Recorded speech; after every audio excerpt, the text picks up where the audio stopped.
Financial Summit expert question and answers. Today, you're getting a triple header. And right off the bat, I need to apologize for making that as confusing as possible in the email this morning. For those of you who opened the email and were a bit confused, that's on me. I had 11 p.m. instead of 11 a.m., and then there was some confusion about who was presenting when. I thought by putting the three of us together and having one day that it would make it less confusing. But apparently, I'm my own worst enemy. In any case, I'm here. I'll be taking your questions for an hour on DIY retirement planning. And if you're asking, hey, Kyle, what makes you a DIY retirement expert? If you're not aware, I wrote a course called worryfreeretire.com over the last probably almost 2 years now between researching and writing about it. I had it looked at by several financial experts, including Jason Heath, who will be on later. They critiqued it, helped me proofread it. So I feel like I've got a pretty good grasp on it. And then in an hour, Jason will be coming on to take financial planning questions from all comers, from whatever sort of field you want. And then we're going to wrap in the third hour by talking to Nanci Grouni of Objective Financial Partners. And Nanci's going to be looking specifically at corporate planning, which we've already identified from a lot of the questions as an area we're going to dive into a lot more next year. And I see we've already got some questions coming in here, which is great. I'm going to, for the first few, I'll kind of answer a question, and then I'm going to bounce back and just kind of relay. So all the new people coming in over the first few minutes, it's like a teacher reflex, I think, for all the late kids that come in after the bell rings, to kind of catch people up and say what we're doing. So JL, apparently I ignored JL the last couple of days ago on our last session, which I greatly apologize for, JL. His first question is, he wanted to know if the fees for the summit or retirement financial planning are tax deductible. Retirement financial planning, as far as I'm aware, would be tax deductible. Now, that would be a question. Maybe you want to repeat this again when Jason comes on, just to make sure. But as far as the financial summit, as far as I'm aware, I've never asked the Canadian Revenue Agency before, JL, but I would guess not. Now, maybe if you were, as a part of your day job, you were managing money in some way, or you were advising or coaching, maybe you could deduct it as a business expense. But again, no official reading from the Canadian Revenue Agency on that. But usually for financial planning, yes. Also, JL asked, does the CDIC, and I'll pop his question up here, does the CDIC cover 5 or more GICs of $100,000 each in an unregistered account if they're invested with different issuers? So, for example, they're all in one bank account, but with various institutions. So I'm pretty sure what JL is asking here is if you open a brokerage account, so not a bank account per se. I'm not sure what the logistics would be there, JL, if you'd like, say, open a high interest savings account or something at your local Big Five bank and then got GICs from multiple banks. I don't know that that's possible. I've never tried it, but I think what you mean is, all right, I've got an unregistered online brokerage account and I've got a 3-year from RBC and maybe a 5-year when I logged in, a 5-year from EQ or whoever had the best rates. And my first instinct was actually to say, boy, I don't know. I think that's all one account. But then I remembered that Rob Carrick of the Globe and Mail had actually written about this a few months ago. And he actually emailed the CDIC, and those are separate individual accounts. So in your hypothetical situation that you have there, JL, this is based on Rob Carrick and his emails with the CDIC. All $500,000 would be CDIC insured at that point. So hopefully that makes sense to you. Okay. As always, sorry, I said this at the top of the last session. I just assumed everyone had tuned in. If you have questions or comments, type them in on that YouTube screen. They're going to pop up here on my screen for me, and then I'll do my best to freewheel here. I'm moderating for myself for the first hour, so just bear with me if I need to take a little water or need to take a little break. All right. Excuse me, Jack. Jack says, what would a good mix of fixed income and equity be for a 70-year-old with a $5 million net worth? Well, first of all, kudos to that 70-year-old, Jack. Hopefully that's you for having a $5 million net worth. The honest answer is, Jack, there's so many variables that could come into play here. And I should say right off the top that I'm going to shamelessly plug my course at worryfreeretire.com. And the reason I'm going to do that is because I spent hundreds of hours putting together charts and graphs and videos and referencing where I'm pulling this from, academic journals and Rob Carrick columns and various different authors all over Canada, Fred Batiste, Jason Heath. I read, I think, pretty much everything that some of these folks have written. Ellen Roseman was another. And so you're going to hear me say that's a very nuanced question. I go into it in depth in my course. And of course, I'm also encouraging people to buy my course. I'm just going to be transparent here. It's a full money back guarantee, so I can be transparent about promoting it.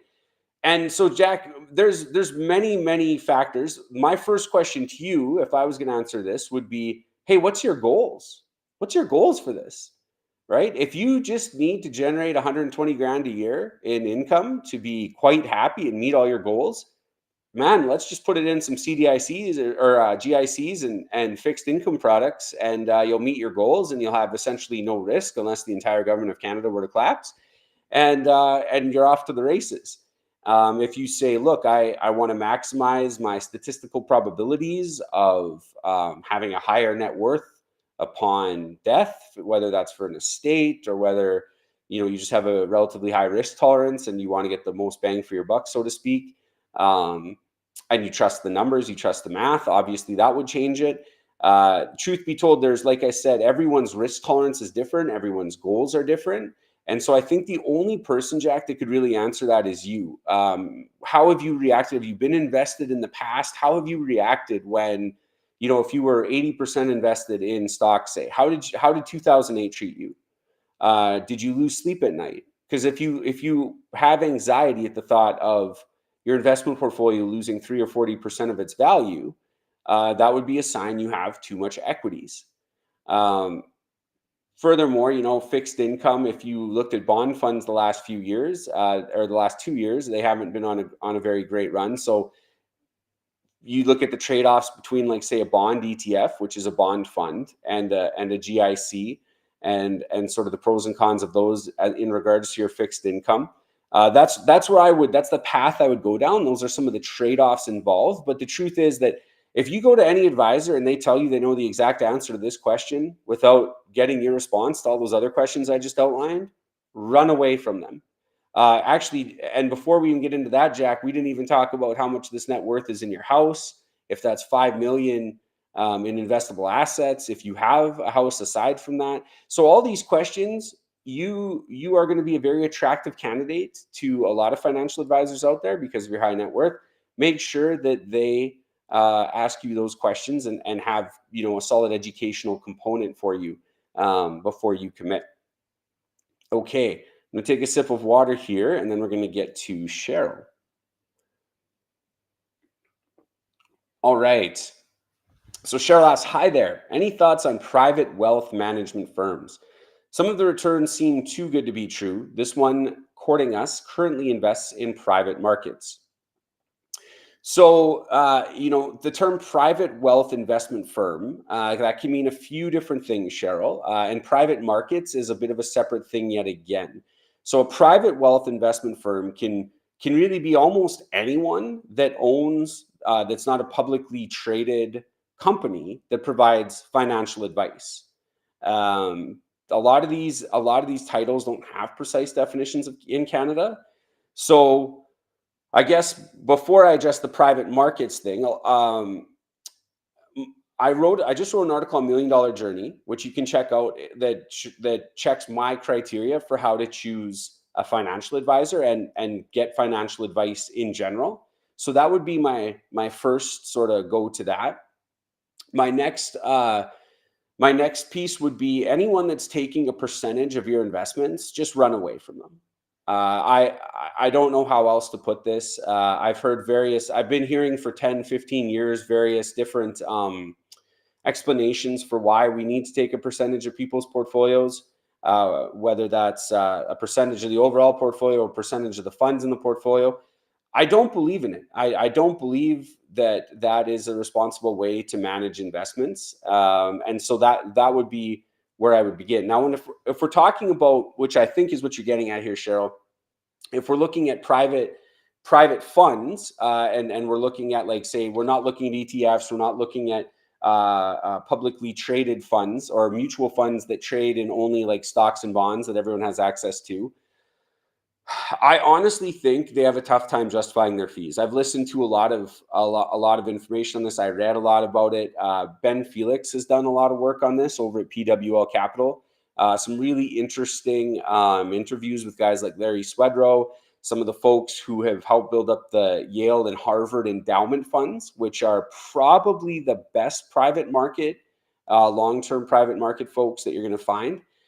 I honestly don't think it's worth the increased costs, and I think that maybe 20, 30 years ago, there was some inefficiencies in that market that smart people could harness, and get some outsized returns. But there's more and more competition in that market, which to me means that all those competitors are going to try to outsmart each other, and there's no more low hanging fruit. So personally, I would not recommend it at all. I don't know that.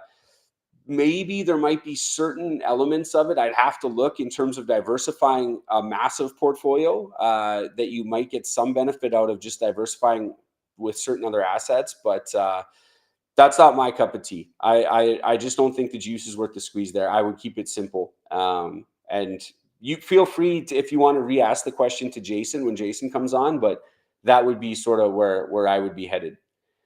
I'm just gonna scroll down here and see if anyone followed up. Okay, I'll keep going. You guys have some great questions coming at me today. Things were a little quiet on Thursday, so I'll just keep right on going down. Nancy asks, has the retirement income funds or have retirement income funds such as VRIF been successful?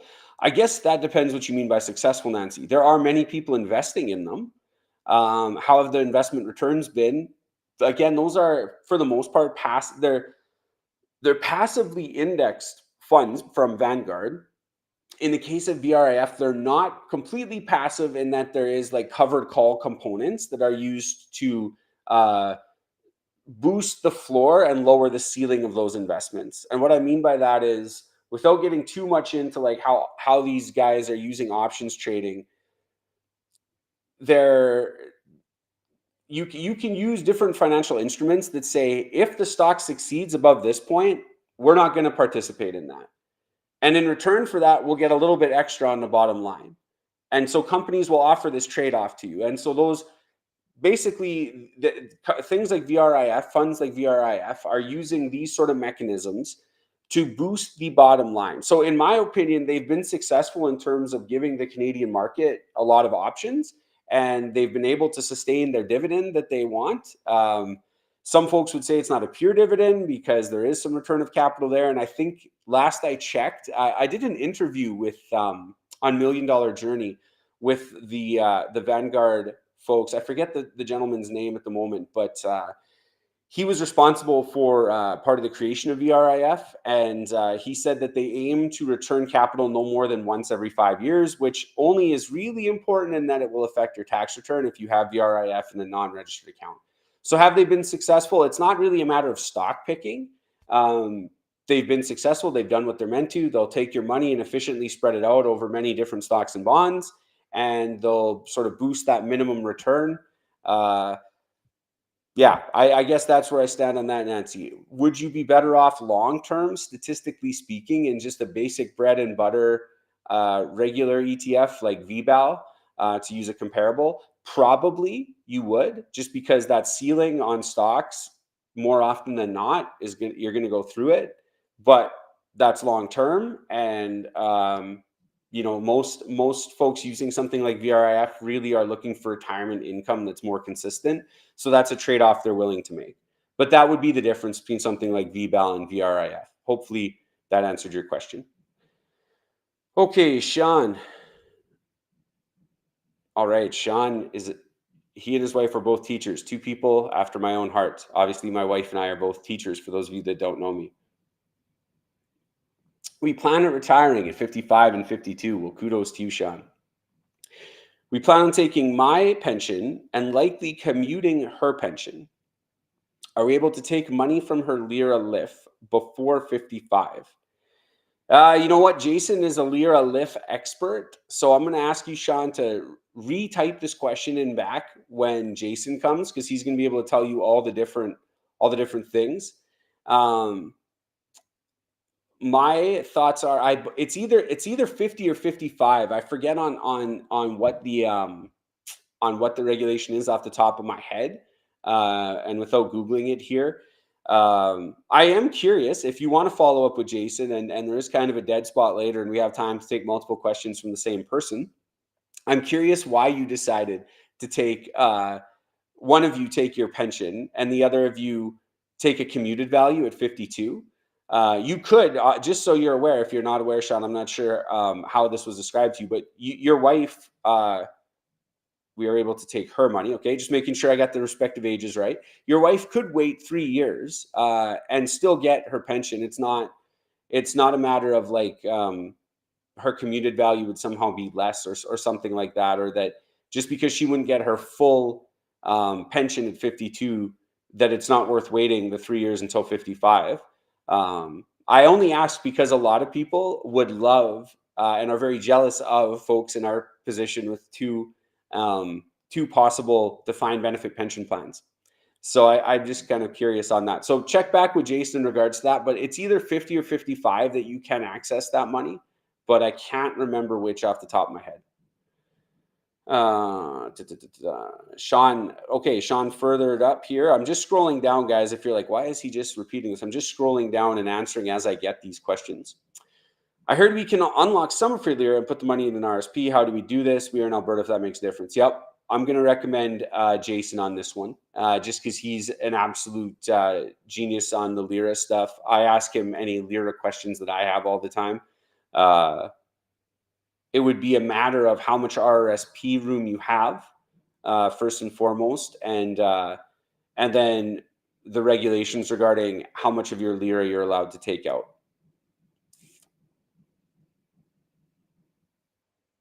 Okay, SPSP asks, how about the fee CIBC Investors Edge for TFSA? Can they be paid separately? Investors Edge says it has to be part of the TFSA amount. I'm not sure which fee you're referring to here, SPSP.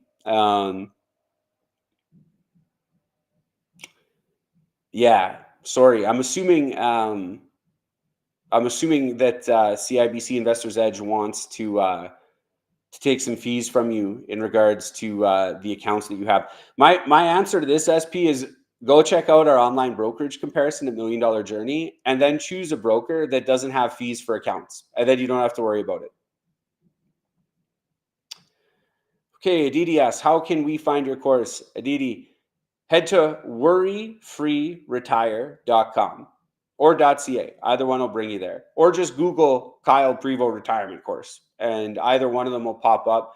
You can also check out, if you Google Kyle Prevost retirement course, you'll see I've done a bunch of interviews. So obviously, if you ask me if the course is good, I'm going to say yeah. But folks like Ellen Roseman has interviewed me, Mike Haro has interviewed me, Cornell Schreiber. I've done several interviews in regards to the course. You can see what these folks.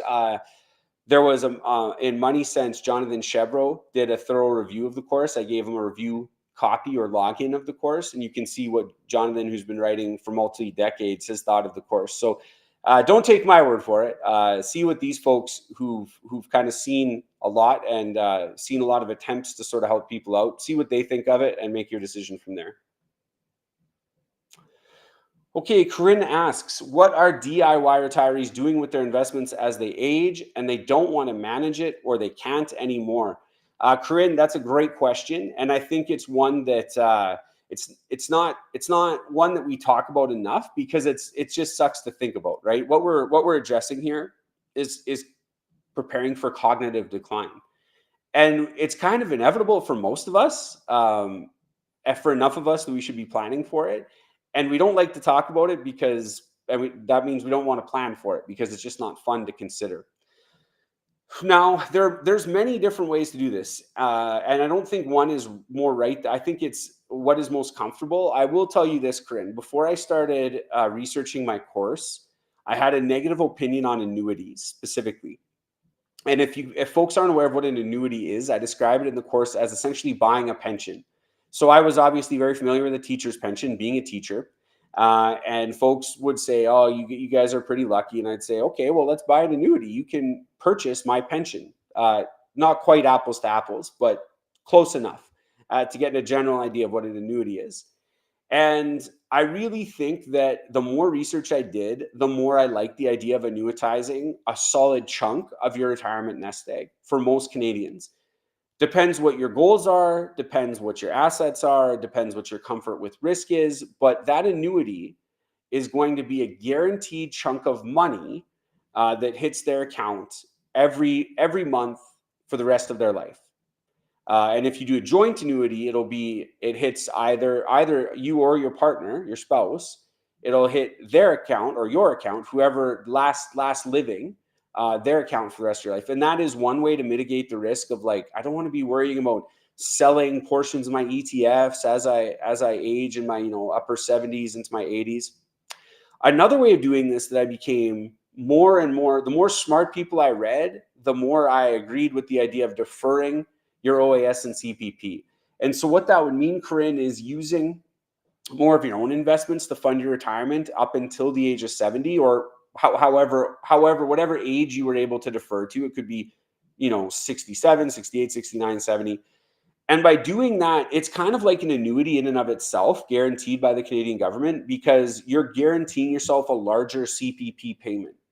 And so in doing that, hopefully at the age of 65 to 70, most of us are pretty confident in our ability to manage our own investments. And, we can take out of our RSP or draw down our RIF or whatever we want to do, however we want to proceed with that. In the knowledge that once we hit 70, we're going to have a pretty big chunk of change coming to us, guaranteed at that point. And again, the point of doing that, one of the big advantages would be you hit 85. Who cares if you have a lot of money left in your non-registered account or your investment portfolio at that point, if your goals are being met by your increased CPP and OAS payments. Now, assuming you don't want that, that's not your cup of tea, the annuities and the deferment plans. I've seen some interesting recommendations. Rob Engen, who's worked with dozens of Canadians at this point, he's talked about how folks are actually using robo-advisors for this. And what they do is, when they feel that time has come, that they want some help, they transfer their portfolio, and oftentimes they can get the exact same equities and fixed income balance that they had in their personal online brokerage account. And they just tell the robo-advisor, sell this much every year, rebalance, or every month, send me a check. And most robo-advisors in Canada, the bigger ones at least, are able to do that. And they'll just do that till the money runs out. And obviously, if you want to change it, you can. I don't know. We have an extensive article, again, at $1 Million Journey, talking about how robo-advisors are set up. But this kind of is contrary to what a lot of people think. Robo-advisors are kind of for more tech efficient, maybe younger people who are a little more comfortable doing it.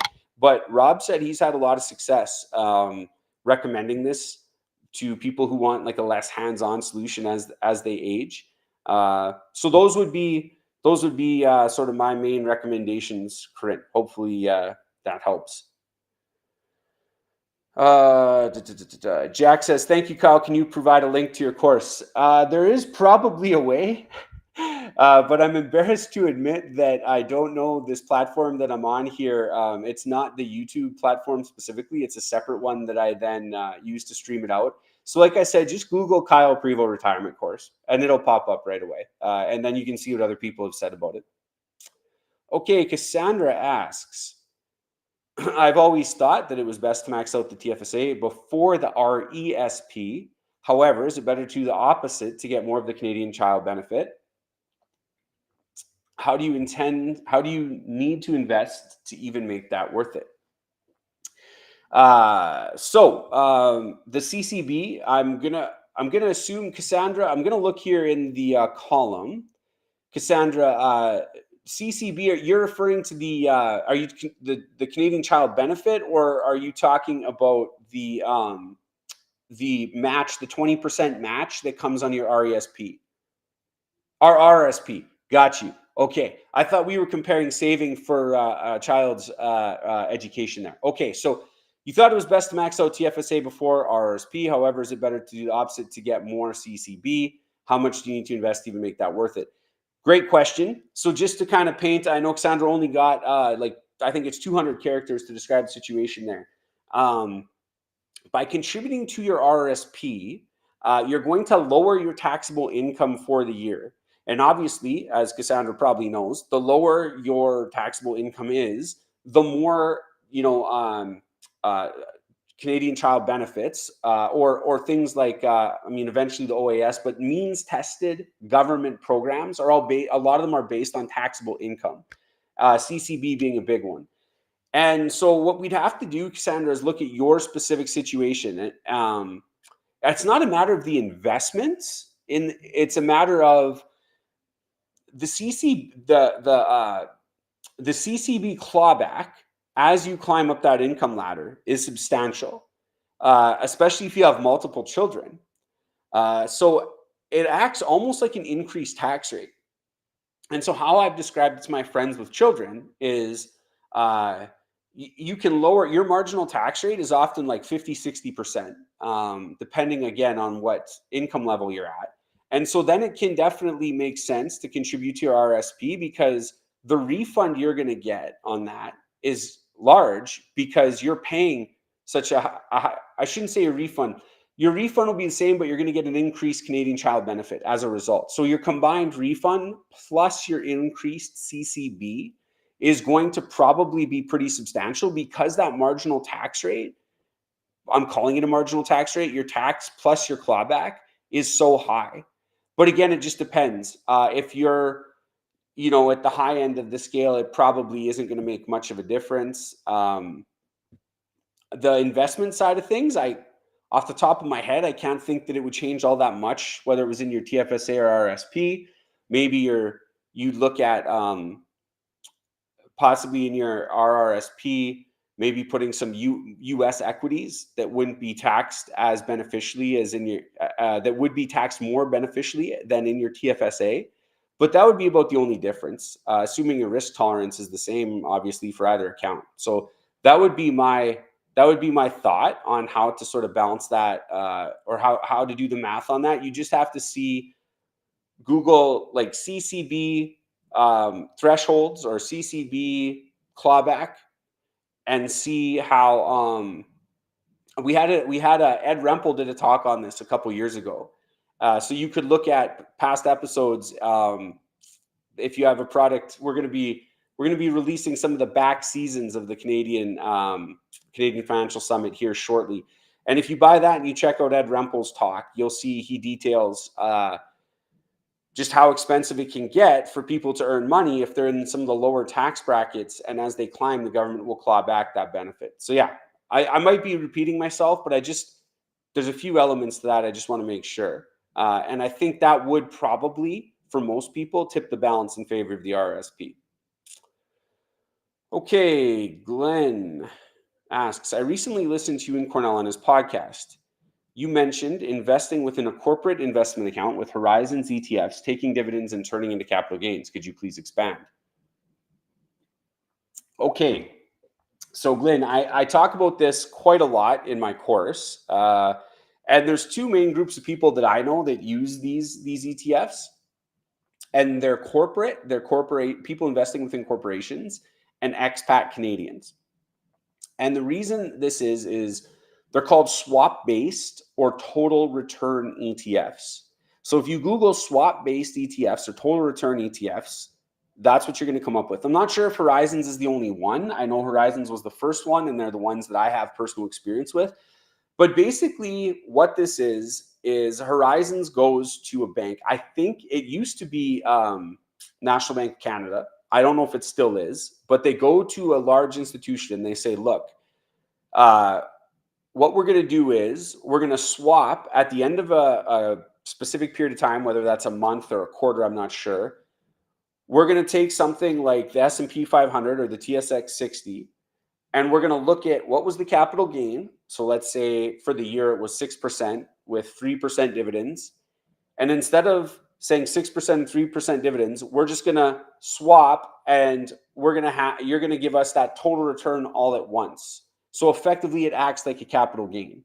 And I don't even 100% understand the exact logistics of what happens in the swap between Horizons and National Bank. But I do know that what you end up with is the total return, almost exactly the total return, minus a very small fee, of course, for the bank, which is doing all this money shuffling. And so what ends up is there's no actual dividends hitting your account. And this doesn't matter in a TFSA or RSP because you're not being taxed anyway. Doesn't matter, right? But within a corporate account, or if you're an expat, Canadian companies paying dividends you're gonna have to pay a tax rate on that as well, withholding tax rate. Uh, so you no longer will have to worry about that, paying tax on that within your corporation. Instead, you're going to have a total return ETF where everything is now a capital gain, and it allows you to defer that taxation and possibly pay a lower tax rate. So that's why I've just given this like the most surface level response because I obviously want to answer more questions here. But if you want to look further into it, look at swap based or total return, and that's the gist of how that's done. Okay, Susan says, we've made stupid investments in the past in Nortel, and we're in our late 50s with minimal retirement savings. We're debt free except mortgages and are ready to start, but I'm paralyzed as to what to buy. Well, first of all, and I mean this very seriously, Susan, congratulations on asking for help because I can guarantee you there are thousands and thousands of Canadians or people all over the world, just like yourself, who've made a mistake or an error here or there, and they've never reached out and they're just going to suffer the rest of their life for it. And so thank you for the question and kudos to you for looking into this and getting started. We always say there's the classic phrase like when's the best time to plant a tree was 100 years ago, and the second best time is today.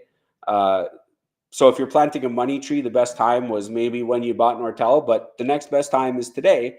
So paralyzed as to what to buy. This is a massive, massive, massive question. And this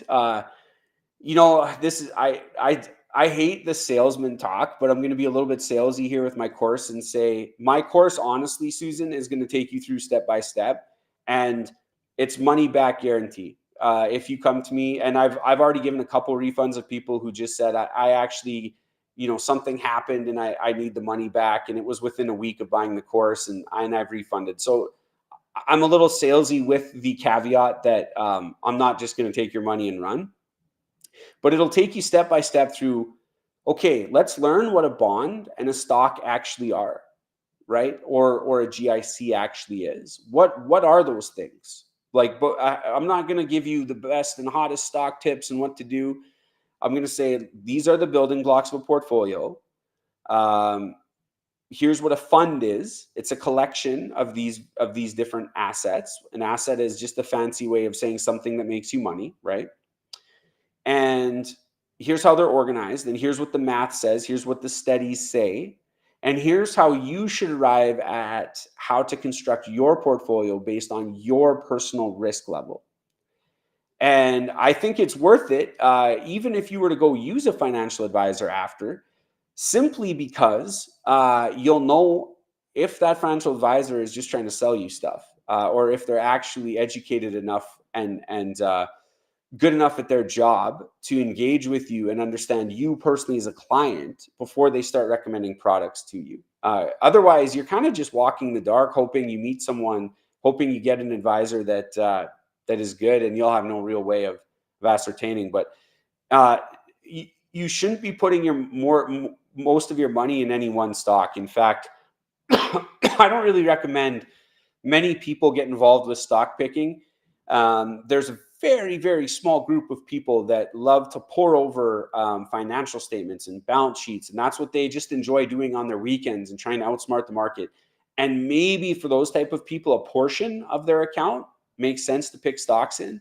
But for the vast majority of us, and I'll detail this in my course, we're better with just broad-based index funds that chop fees to the bone and give you the average of the entire stock market. And I'm just going to put a pause in there because when I get going on index investing, I tend to ramble for quite a while. So I'll just leave that there, and hopefully that gave you at least the foundation to start building on, Susan.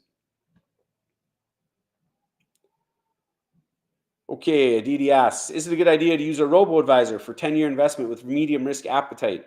Do you think their past performance gives 7 to 10% returns? This is a great question, Aditi. So uh, to answer this question, and I get this question all the time, and it is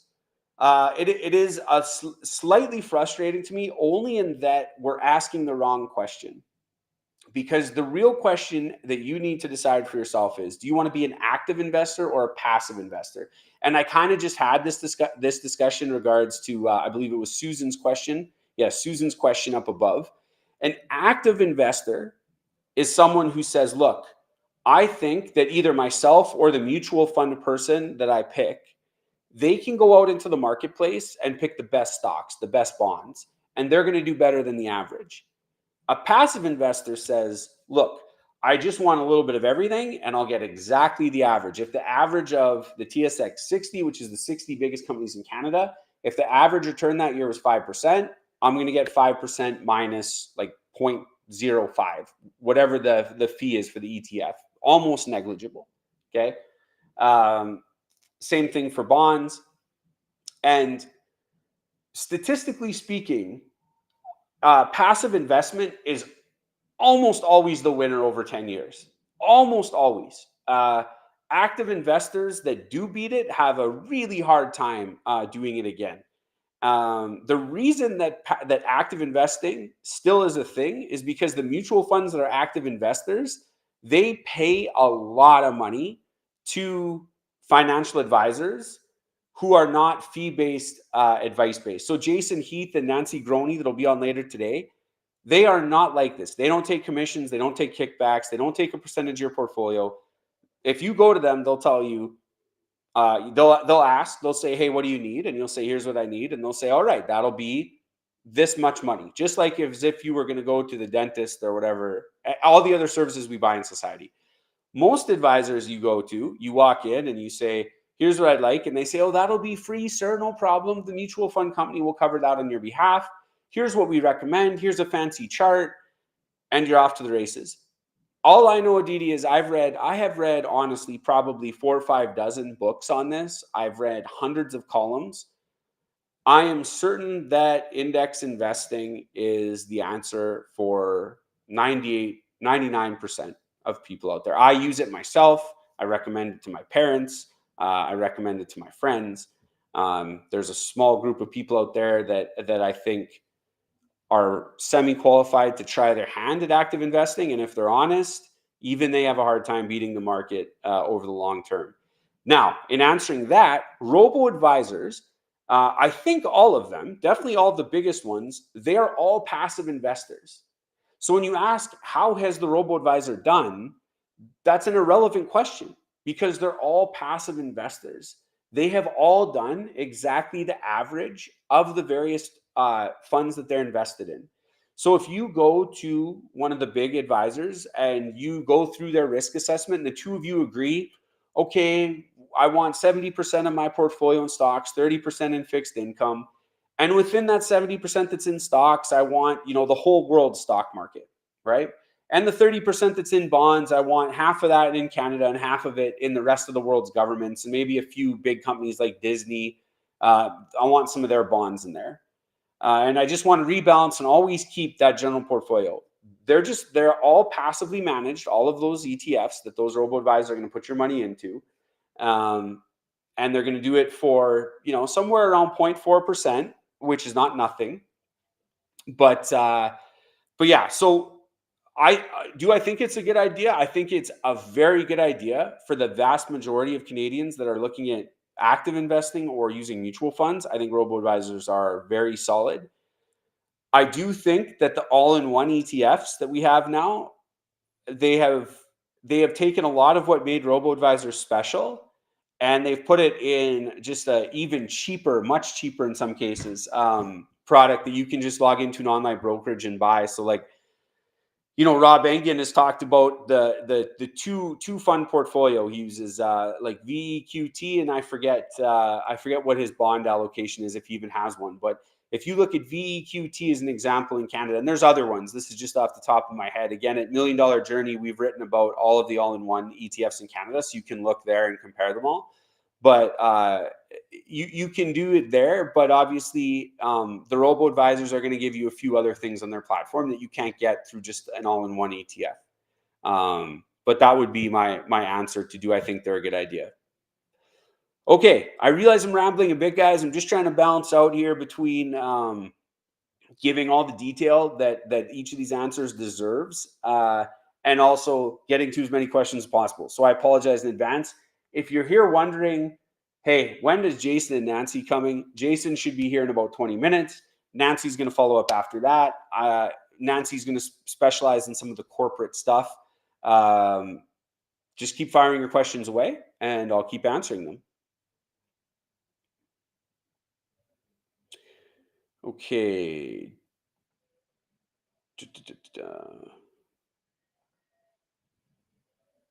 Oh, Aditi follows up.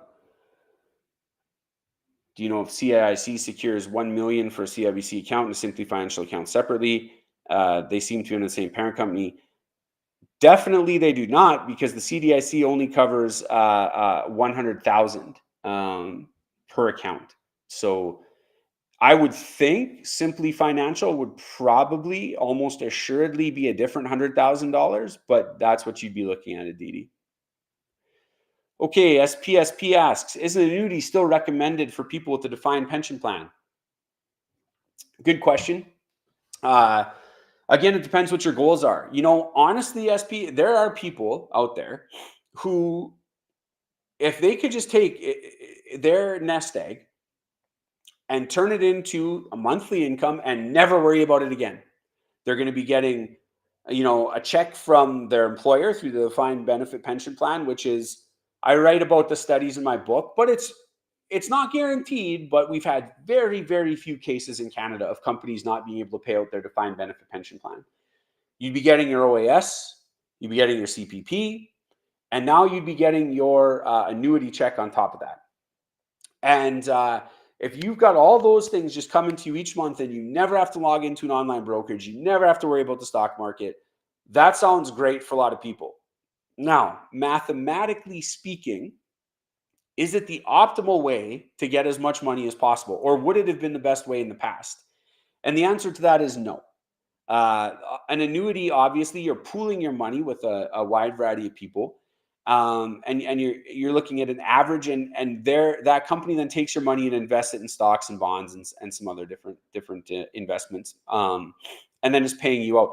The other thing is, there is a risk that you buy the annuity and 3 days later you pass away, and that sucks, obviously, and that is a risk. But I try to explain to people, like, for teachers' pensions, it seems to really ease people's fears when I tell them, because they go, "Hey, if we pass away young, does the government keep all that, or does the bank keep all that money?" And the answer is no. It stays in the plan and gets paid to your colleagues who have subscribed to the plan with you. And they go, "Well, obviously that sucks. I don't really want to die tomorrow, but I could rest a little easier knowing that it was my money going to other teachers." And it's the same thing for annuities. The reason they can pay out a pretty solid return is because they know, statistically speaking, a certain percentage of folks are going to pass away young. And so your money would actually be going to fund, the folks that do live to be 97 or 102.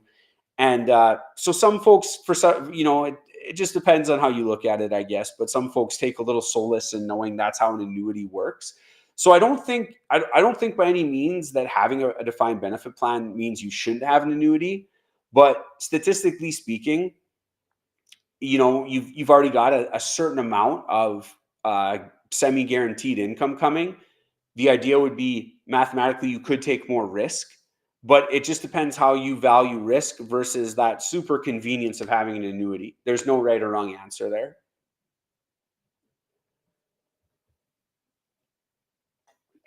All right.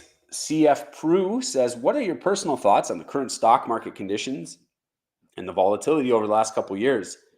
What are your personal thoughts on DCA, which I believe means dollar cost averaging, or lump sum investing? I mean, this is just a great question because I get to pretend like I'm on the 24/7 news network and I can just like shoot from the hip and say what I think.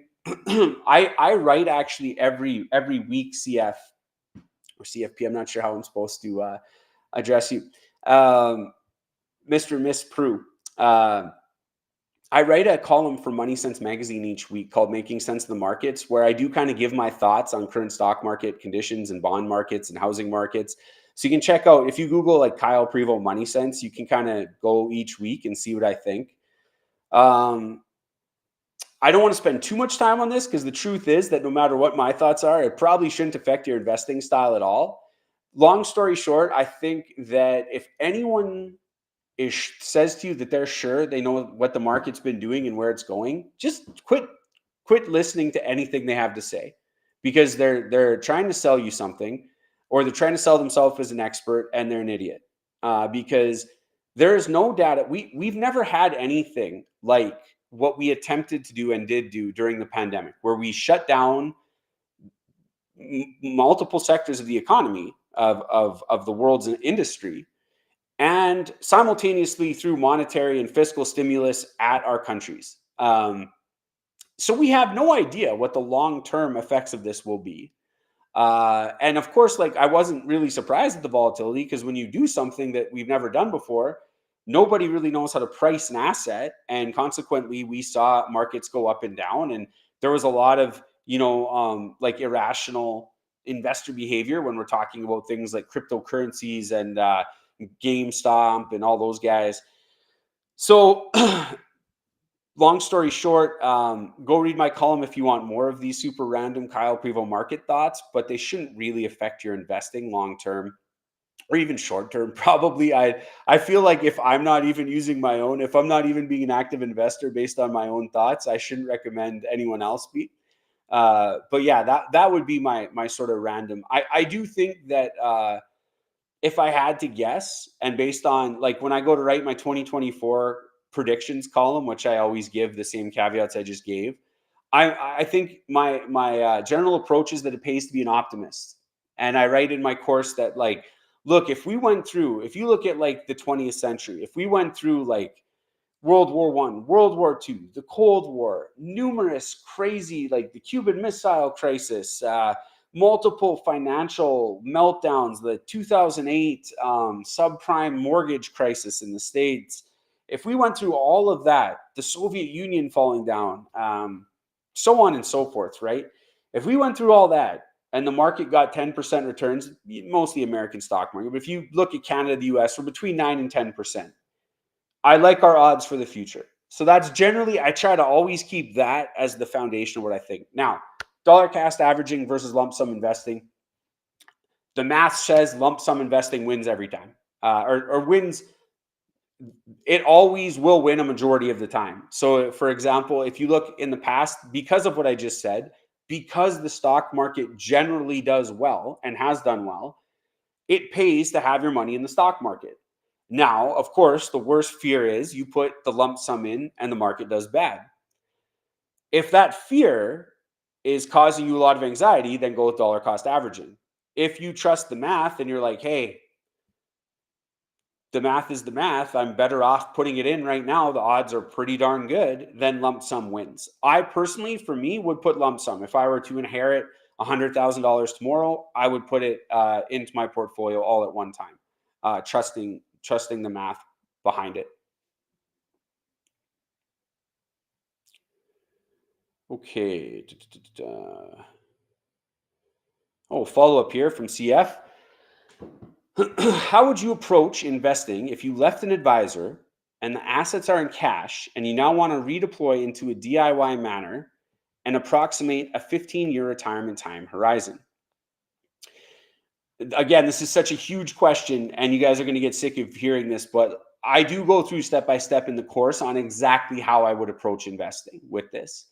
Now, here's the interesting thing. When we talk about a 15-year retirement time horizon, CFP, I'm betting that you mean 15 years until you retire or until you and your spouse retire.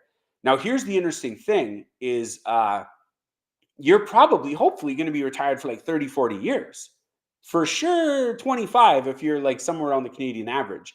So if you think about it in terms of your portfolio time horizon, it's probably like 30, 40, maybe 50 years. In terms of like when you'll be hopefully taking out that last dollar, if your goal is to quote unquote die with zero, which is a book title that from last year. Taking out that last dollar, if you're finished your accumulation phase today, 50 years from now, you have a 50-year time horizon to consider, which might shift a little bit of the risk you want to take. To fully answer your question, I would have to know so many things. What are your retirement goals, right? What does your CPP and OAS look like? How much do you think you'll be spending in retirement? What is your risk tolerance? How have you reacted to losing money in the past? Um, these are all things that need to be answered before we can even look at investments or asset classes. So if you approach another advisor or decide to do it yourself, don't skip those steps that aren't as much fun as like, okay, get to the part where I make money.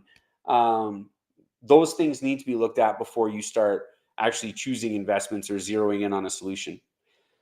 I'm just going to reiterate here, take a second and say Jason will be coming in 10 minutes, and then Nanci Grouni will be on in 70 minutes from now to answer specific corporate investing questions. And she'll probably take questions on other things too, but she was our corporate specialist. So if you're here to see them, hang on, they'll be here.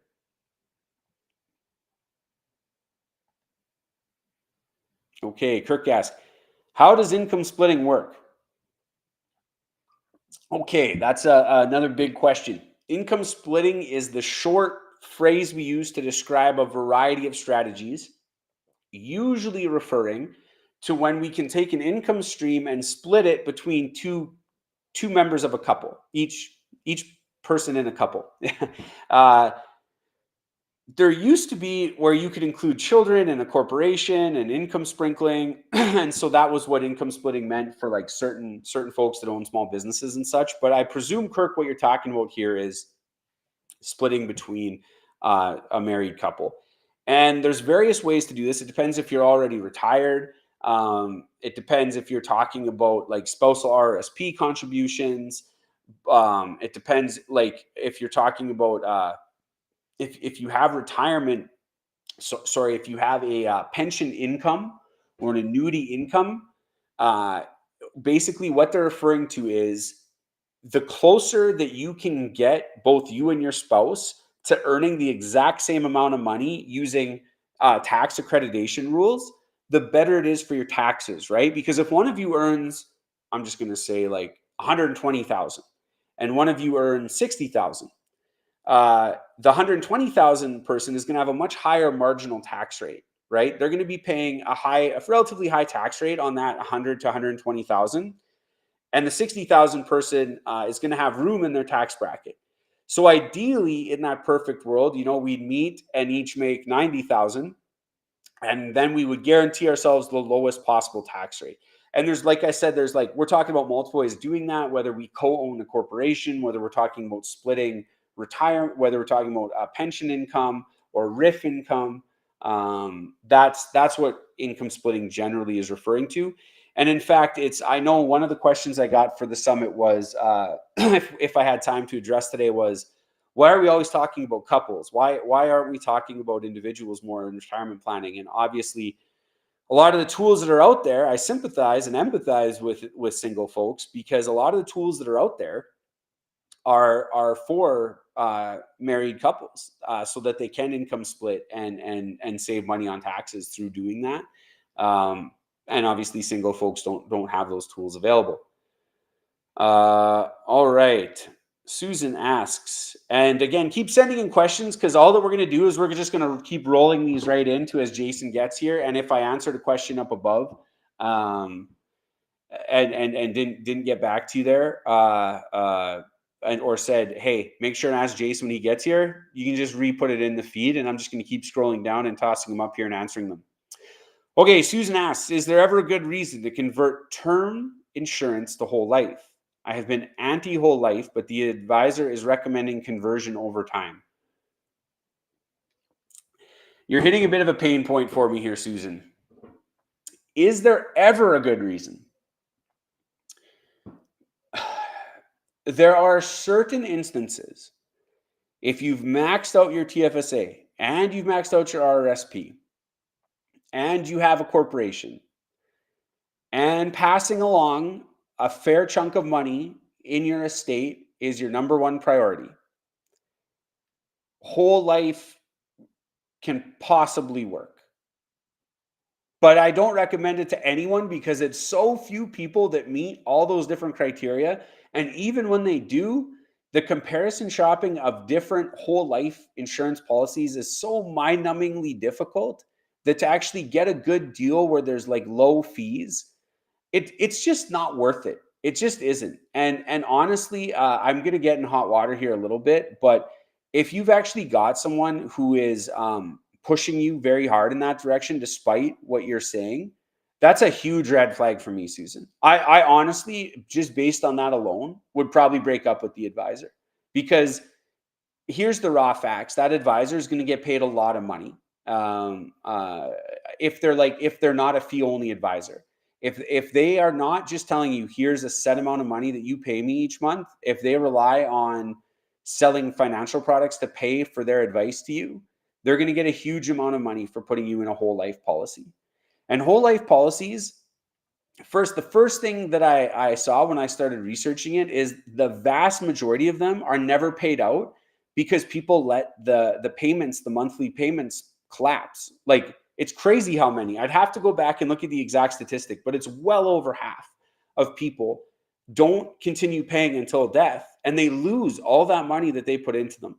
So hopefully that answers your question, Susan. I have to admit I'm biased. I've done the research. I think all of this talk that I see out there with whole life and participating life policies, I think it's all garbage. Honestly, they make it so confusing and complex to just keep your own money and invest it on your own.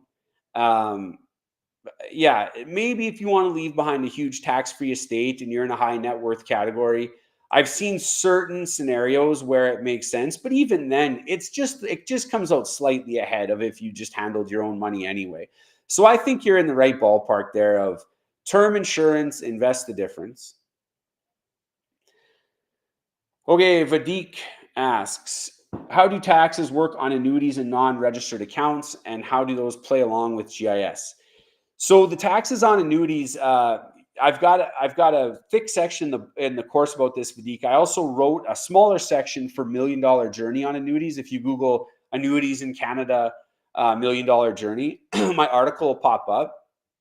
But it has to do with choosing like prescribed annuities versus non-prescribed, and how those different, how much of it is your own money coming back to you and how much of it is investment gains.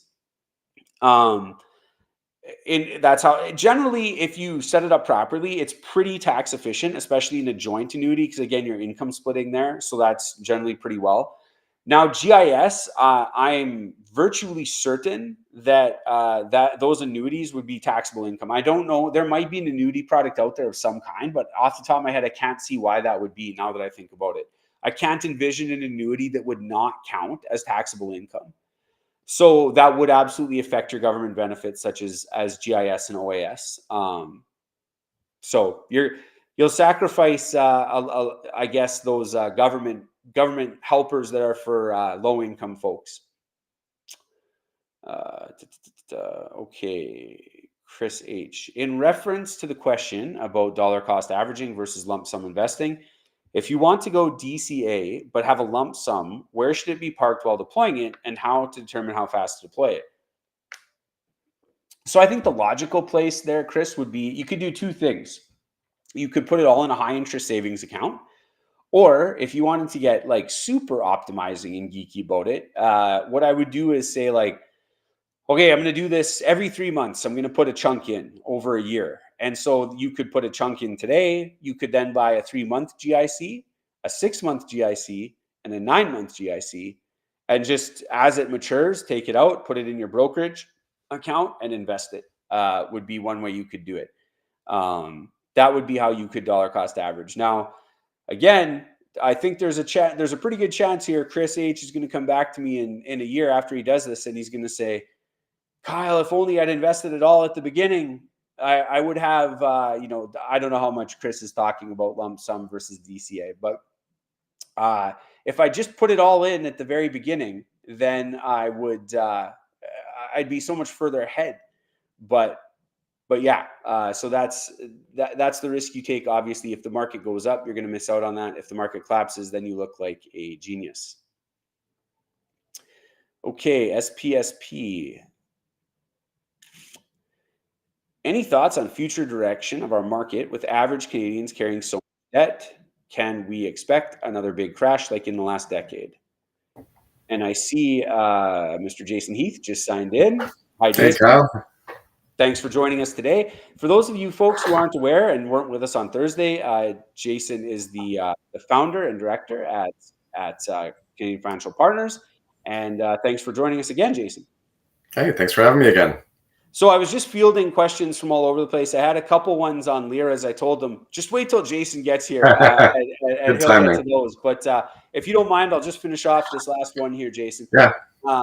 And this person was asking me to predict the future of the entire Canadian market. So I'm just shooting from the hip, giving my best 24/7 news channel answer.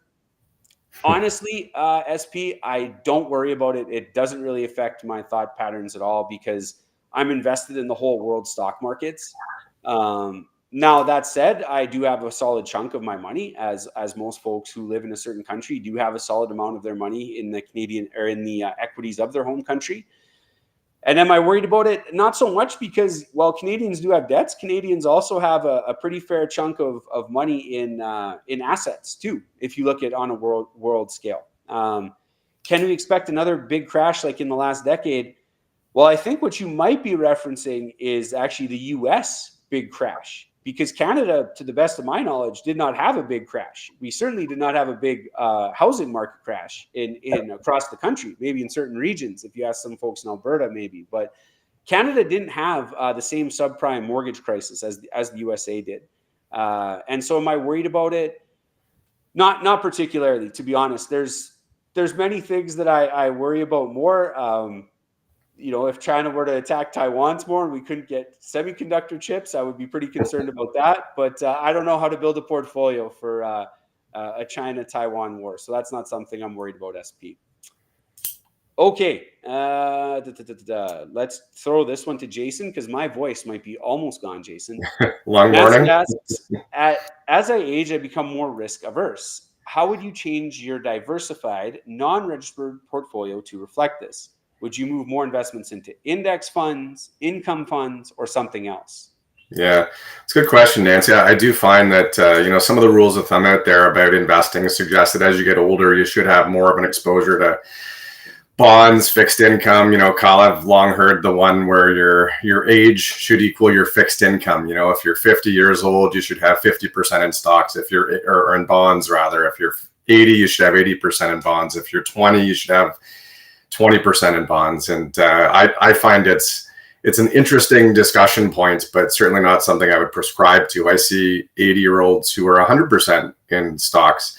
But I think at the end of the day, age aside, I would be most inclined to focus on the time horizon for needing your money. So if you're a young person, you're saving for a home down payment in 2 years, you probably shouldn't have much exposure to the stock market.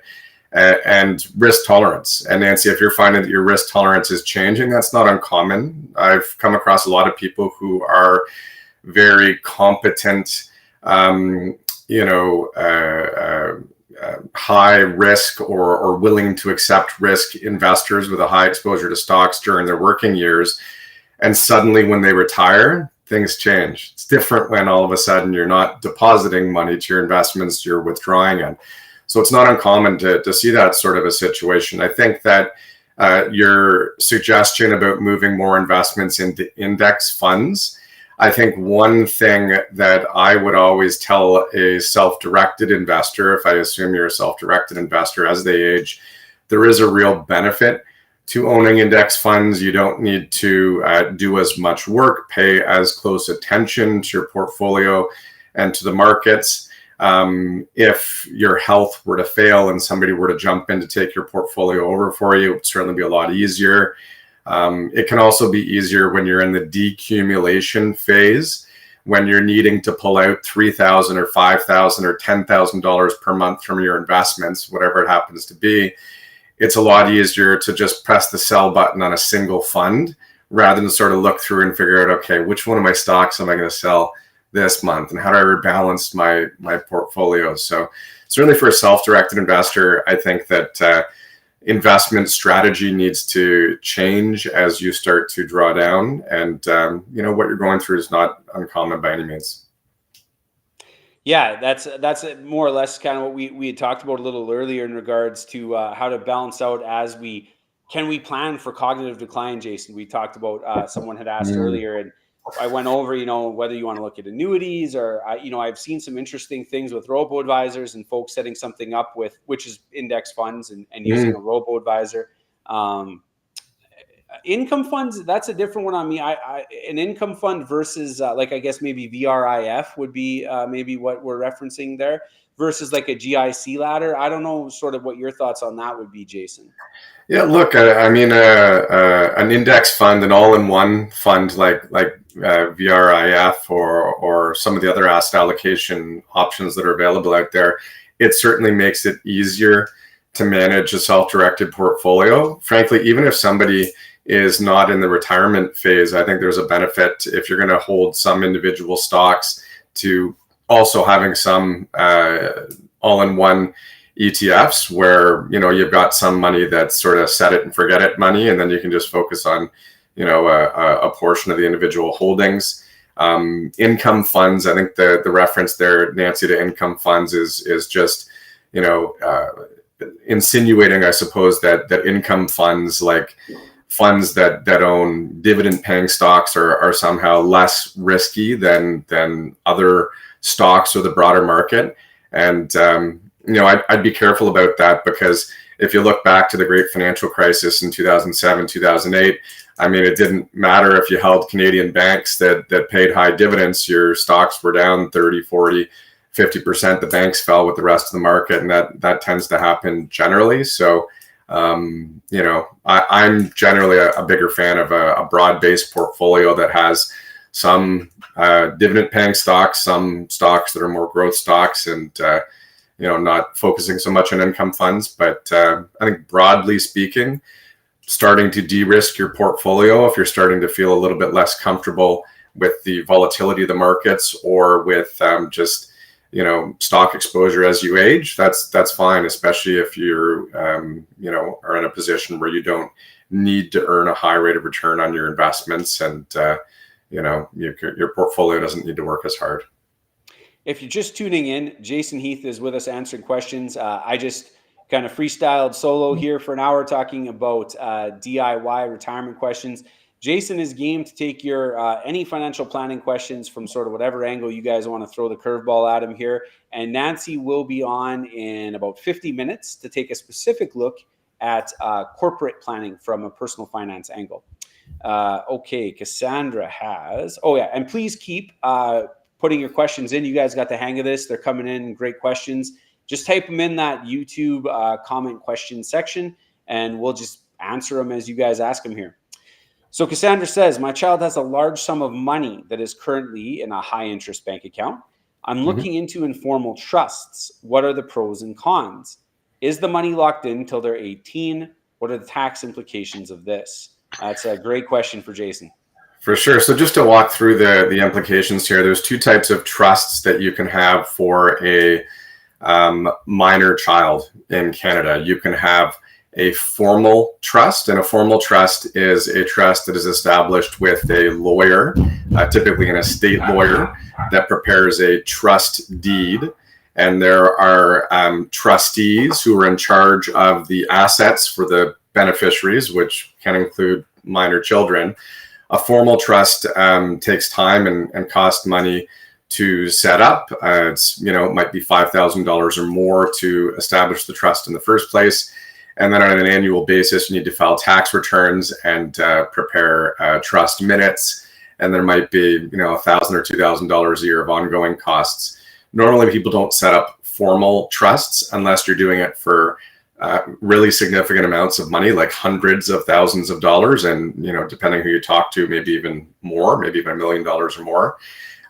Informal trusts are obviously more common because they're a little bit simpler. You don't need to go the route of having a lawyer involved. Some banks and investment companies will allow you to open up an informal trust for a minor child.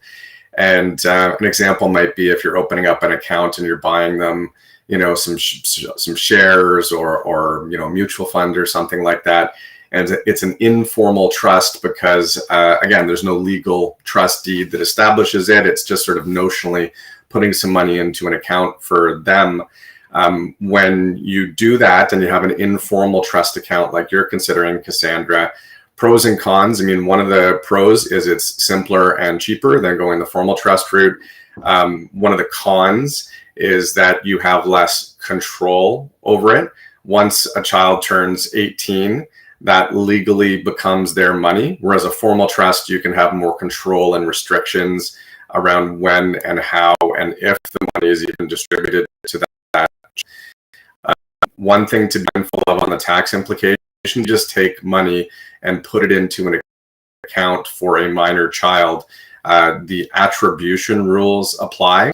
So generally income, like interest and dividends, that are earned for an informal trust account or even a formal trust account, if it's not set up properly, get attributed back to you as the parent. They get taxed on your tax return. So if you open up a savings account, buy a GIC, buy some stocks, buy an ETF, the income generated will generally get reported on your tax return, not the child's. Capital gains, on the other hand, are not attributable to a parent. So capital gains, you buy a stock, you buy an ETF, a mutual fund, whatever the case may be, and you sell down the road, that capital gain is not taxable to you, it's taxable to the child. And if the child's income is low enough, which would generally be the case where they're below the basic personal amount of about $15,000, they don't literally need to file a tax return. So informal trust accounts can work well for small amounts of money, less control. Bigger amounts, consider a formal trust. And one other little nuance, if you have an informal trust with more than $50,000 of assets, which in my opinion is a pretty big amount of money, you may need to file a trust tax return starting this year. The rules have changed on trust tax filings for 2023 and onwards. That was very thorough, Jason. Very impressive on that. Yeah. So basically, what you described there—that's actually a substantial difference. Then, if you were looking at, some semi-niche planning with like a swap-based ETF or something like that, versus the money sitting in a high-interest bank account, you could be looking at a lot of difference on your personal tax return as the parent. Oh, for sure. If you can tilt an informal trust account towards capital gains, then you might be in a position where you can legitimately split income with your child without having the complexity of setting up a formal trust. I think the only challenge is that, in my opinion, before a parent considers setting aside money to open up an informal trust account, I'd be aiming to, consider paying down debt, maxing out your own RSP, TFSA, making sure the child's RSP is maxed out. Yeah. Might be different if it was like a gift from a family member, it's earnings from their job or something like that. Then obviously it's their money. And if you want to do something where it's earning more than, interest income, then certainly informal trust accounts are an option. Okay, excellent answer. Now, this is Sean. He and his wife are both teachers, and he'd asked before, and I kind of gave some surface level thoughts I had, but I wanted to get your opinion, Jason. They plan on taking his pension, his teaching pension, commuting her pension. She's 52. Are they able to, first of all, are they able to take money from her lira before 55? And secondly, said, I also heard that we can unlock some of her lira and put the money in an RSP. How do we do this? We're in Alberta, if that makes a difference. Good question. So a couple things. First of all, if you are on the fence about, and maybe just to back up a minute. So if somebody has a defined benefit pension plan, some pension plans allow you to commute your pension. And if you retire or leave the pension plan, in some cases before a certain age, it might be age related, you can take a lump sum payout from the pension. You give up your future monthly payments. You get a lump sum payment today. Some of it can go into a locked-in RSP account on a tax-deferred basis. Some of it will be taxable to you on your tax return. The pension, they'll do actuarial calculations. They'll tell you how much can go into a locked-in RSP, how much is taxable. And when interest rates were lower, it was really lucrative to take a lump sum payment because the lower interest rates are, the bigger the payment you receive today. Now that rates have jumped, commuted values and taking a lump sum out of a pension aren't as lucrative. Couple of considerations I would have, Sean. If you are considering taking a lump sum out of her pension and just applying for and getting your monthly payment amount, I might question whether that's the right approach, just because women, well, not historically, but actuarially, women live about 2 years longer on average than men. There might be more of a benefit. It could depend on your respective health, but there might be more of a benefit to keeping her pension, given she's likely to live longer than you. So, I mean, that's one consideration, like a life expectancy thing. But otherwise, I think it's a good way to hedge your bets. You're keeping some annuity income that keeps paying out until you're 110, and provides that degree of protection. And you're also getting the benefit of some investment money, so you're not all in pension or investment.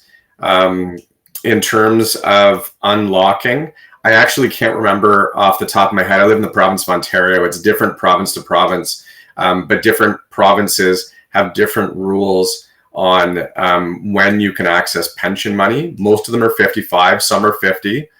Alberta might be 50. Worst case, you might need to wait until 55 to be able to convert her LIRA to a LIF, a life income fund, and start to take withdrawals. But there are also rules that allow you to unlock up to 50% of the amount in your life income fund upon conversion, as long as you do it within a certain period of time.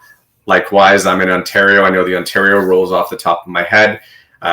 Once you're 55 and you unlock your LIRA and convert it into a LIF, you can take 50% and transfer it into a regular RSP that does not have the same withdrawal restrictions of a locked-in account. Can't remember off the top of my head in Alberta, but Kyle will be sending out, I think, in the next week, about a 30-minute video I did on LIRAs and LIFs and pensions and unlocking, and all the questions will be answered in that video. So keep an eye out for that, Sean. Yeah, the other thing, Sean, just from my own research, and I leaned a bit on Alexandra. Jason, correct me. Is it McQueen? Yes. Yep. And Rob Engen. They went over Rob Engen is another blogger, Sean. If you're not aware, he's a writer at Boomer and Echo. He's also a QAFP, and he looked at his specific pension decision in regards to Rob spent a number of years in the Alberta College University pension plan, and they went in depth and looked at the exact pros and cons that Jason just outlined there. And really what it boiled down to me was obviously the personal goals and the whole plan, but do you have any room left in your RSP that you can put some of that that money, that part of the commuted pension that is going to be placed on your annual or yearly taxable income? Because that the size of that one-time payment, that could boost your income, especially if you're working that same year. That can throw your marginal tax rate up really high, depending on how much we're talking. And so if you have room in your RSP, obviously you can just toss a bunch in there, lower that taxable income back down, and it's a little more palatable that way. And the other thing was, how comfortable are the folks involved in investing on their own?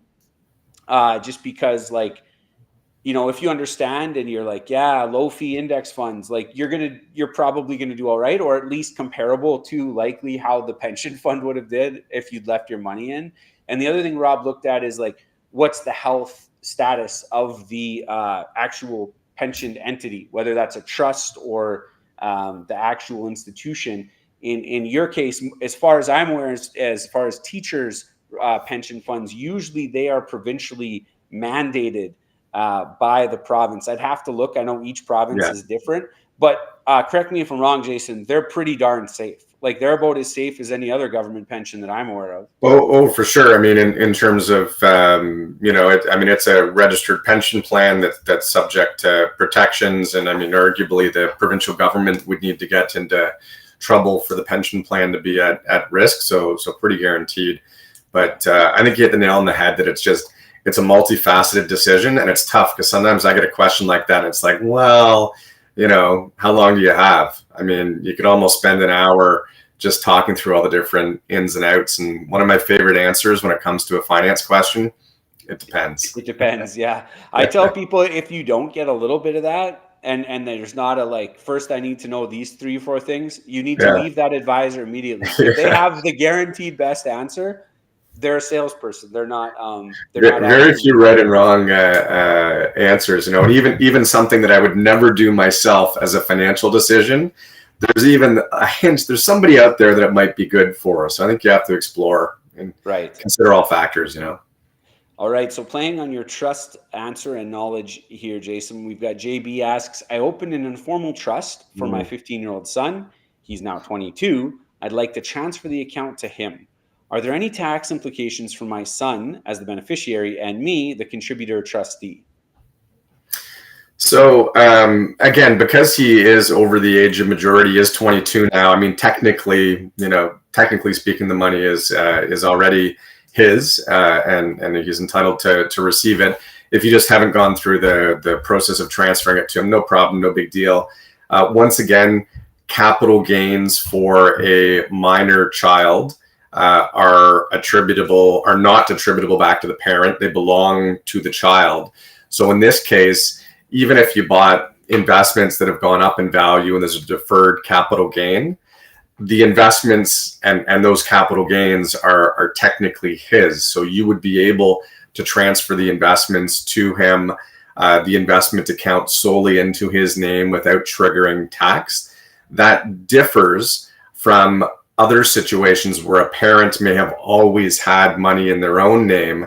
And if there's a deferred capital gain on an account or a cottage, let's say, a lot of times parents want to transfer something to their kids, more often real estate than investments, and not pay that capital gains tax. There's no way around it. If the account belonged or the cottage belonged to the parents in the first place, there's generally a deemed disposition on transfer that triggers capital gains tax. But again, in this case, because the account was the capital gains belonged to the child right from the get-go, that can be transferred to them, or it's possible the institution might just change the name on the account and not have to change the account number or get into any transferring, but talk to the financial institution. Okay, great answer. Now, we got one from Vidik here, Jason. Just to give you some background, Jason, Vidik has asked, we've been going back and forth a couple times about annuities. I've been talking about how in the experience of writing my course, I went from being like skeptical on annuities to actually like, I think these are getting to be like a pretty solid option, depending on what your goals are and for a portion of your portfolio, and, touching on what guys like Fred Vitisse have written about. And so Vidik's got obviously a bit of a in-depth math crunching question here. Annuities that are non-inflation indexed, so basic plain Jane annuities, are sold as instruments to ensure against longevity. Yeah, I would argue that's true. But do they actually work, given cash flows from 20 plus years in the future will be massively discounted? I mean, it depends, I guess, what you mean by the phrase actually work. I'll let Jason take it wherever he wants to. I almost slipped into solo answering mode there, but go ahead, Jason. Yeah, I mean, I will say that I'm a big fan of annuities the theoretical benefits of annuities, because when you think about it, it's almost like an insurance policy, a life insurance policy in reverse. So you buy a life insurance policy when you're like me and you've got young kids and you want to make sure they're protected if in the event something happens to you, and get a lump sum of money for your family. So it's insuring against the risk of living a short life. An annuity, you're insuring against the risk of living a long life. You're buying an income stream that continues for the rest of your life. If you live to 110, it keeps on paying. You win at the expense of the insurance company and at the expense of people who bought annuities from that insurance company and who may have died at a young age. So in practice, I don't see too many people buying them. Most of the real life annuities I've seen during my career were purchased back in the 70s and the 80s when interest rates were much higher. I feel like we're just on the cusp of some changes there, just because interest rates have gone up so much and you've got all these baby boomers that are moving in retirement. But do they actually work given the cash flows are massively discounted? Cash flows aren't exact. I mean, I don't know if that's the right way to categorize it, but if you buy a non-indexed annuity that's going to pay you $1,000 a month for the rest of your life, inflation and cost of living will go up. Your annuity payments will stay stable at $1,000 per month. You can buy an indexed annuity, but if you buy an indexed annuity, the payments aren't going to be $1,000 going up with inflation. They're going to be $700 going up with inflation. And at some point, there'll be a crossover point versus the non-indexed annuity where, your payments are higher. So if you buy a non-indexed annuity and inflation is like rampant in the future, arguably you end up in a position where you may have been better off not buying the annuity and owning stocks and bonds and things that may have provided better inflation protection. But I think the key with any retirement strategy or any investment strategy for that matter is not to go all or nothing. It's diversification. And if somebody is going to consider the purchase of an annuity, typically it's not all or nothing. It's using some money at some point along the way to diversify out of stocks and bonds, and you're not hedging so much against high inflation. You're hedging against long life expectancy. So I mean, to me, it's something that's sort of different. And one of the other kind of cool things that I read in the research, Vidiq, is that folks do tend to up until their final 18 months or so, in general, across averages, folks do tend to spend less. So inflation adjusted, they spend less. Inflation non-adjusted remains about the same as they age. So that kind of takes some of the edge off what you're referring to there, that like inflation adjustment. But yeah, if you can tell in advance what interest rates will be, then I can tell you if the given cash flows will work. But if you can do that, you should be working for a hedge fund and paying me a lot more for the summit if that's the case. Okay. Corinne chimes in Alberta. So this would be, again, commenting on Lira LIF. In Alberta, do you need RSP room to transfer Lira or LIF to an RSP? I think that might be due to me not being precise enough in my answer, Corinne, when I was explaining the chunk of money. Jason, what is the term for the chunk of money you get when you have a commuted pension that doesn't go into your Lira, that is an annualized, what's that? I don't know off the top of my head what that amount of money is called that you get. Nor do I. Okay, it's a lump sum of money. I can't remember what they actually say on the pension statement, but it's the amount eligible for transfer up to the income tax act limits. Like I can't remember actually the technical term, but it's up to the pension plan actuaries when they provide you with a pension commuted value estimate. They'll tell you you're eligible to receive $172,000, and this is guaranteed for the next 90 days or something. And of that, $100,000 is eligible to transfer into a locked-in RSP account. $72,000 is taxable. So it's up to the pension actuaries to calculate it. And the portion that can be sheltered under the limits, you don't need RSP room, doesn't impact your RSP room. It's When you're in a pension, you lose RSP room for being in that pension. You have a pension adjustment on your T4 slip every year. And when you transfer out of the pension, there's a calculation to determine how much can then go back into your RSP without RSP room. The taxable portion, as Cal alluded to, if you have RSP room, you may be able to shelter that from tax by transferring it into your RSP. But again, you need to have RSP room. And one thing that I commonly see with people who are considering a pension decision like that is people will say, well, can I put it in my spouse's RSP to shelter from tax? Doesn't work that way. It's based on your RSP room. You could use it and contribute it to your spouse's RSP as a totally separate thing, but it doesn't offset the tax. All the income for the taxable portion of the commuted value does go on your tax return for the year of receipt. Yeah, exactly. What I was trying to get across, Corinne, is there's a difference to your personal bottom line if you have that RSP room twofold, because one, you're going to get the tax refund that year, which again probably is going to be a pretty big chunk of money if you were working that year, plus you got this lump sum from a commuted pension. As well, going forward, those investments, whatever investments you had in the RSP, obviously there would be no tax ongoing on that.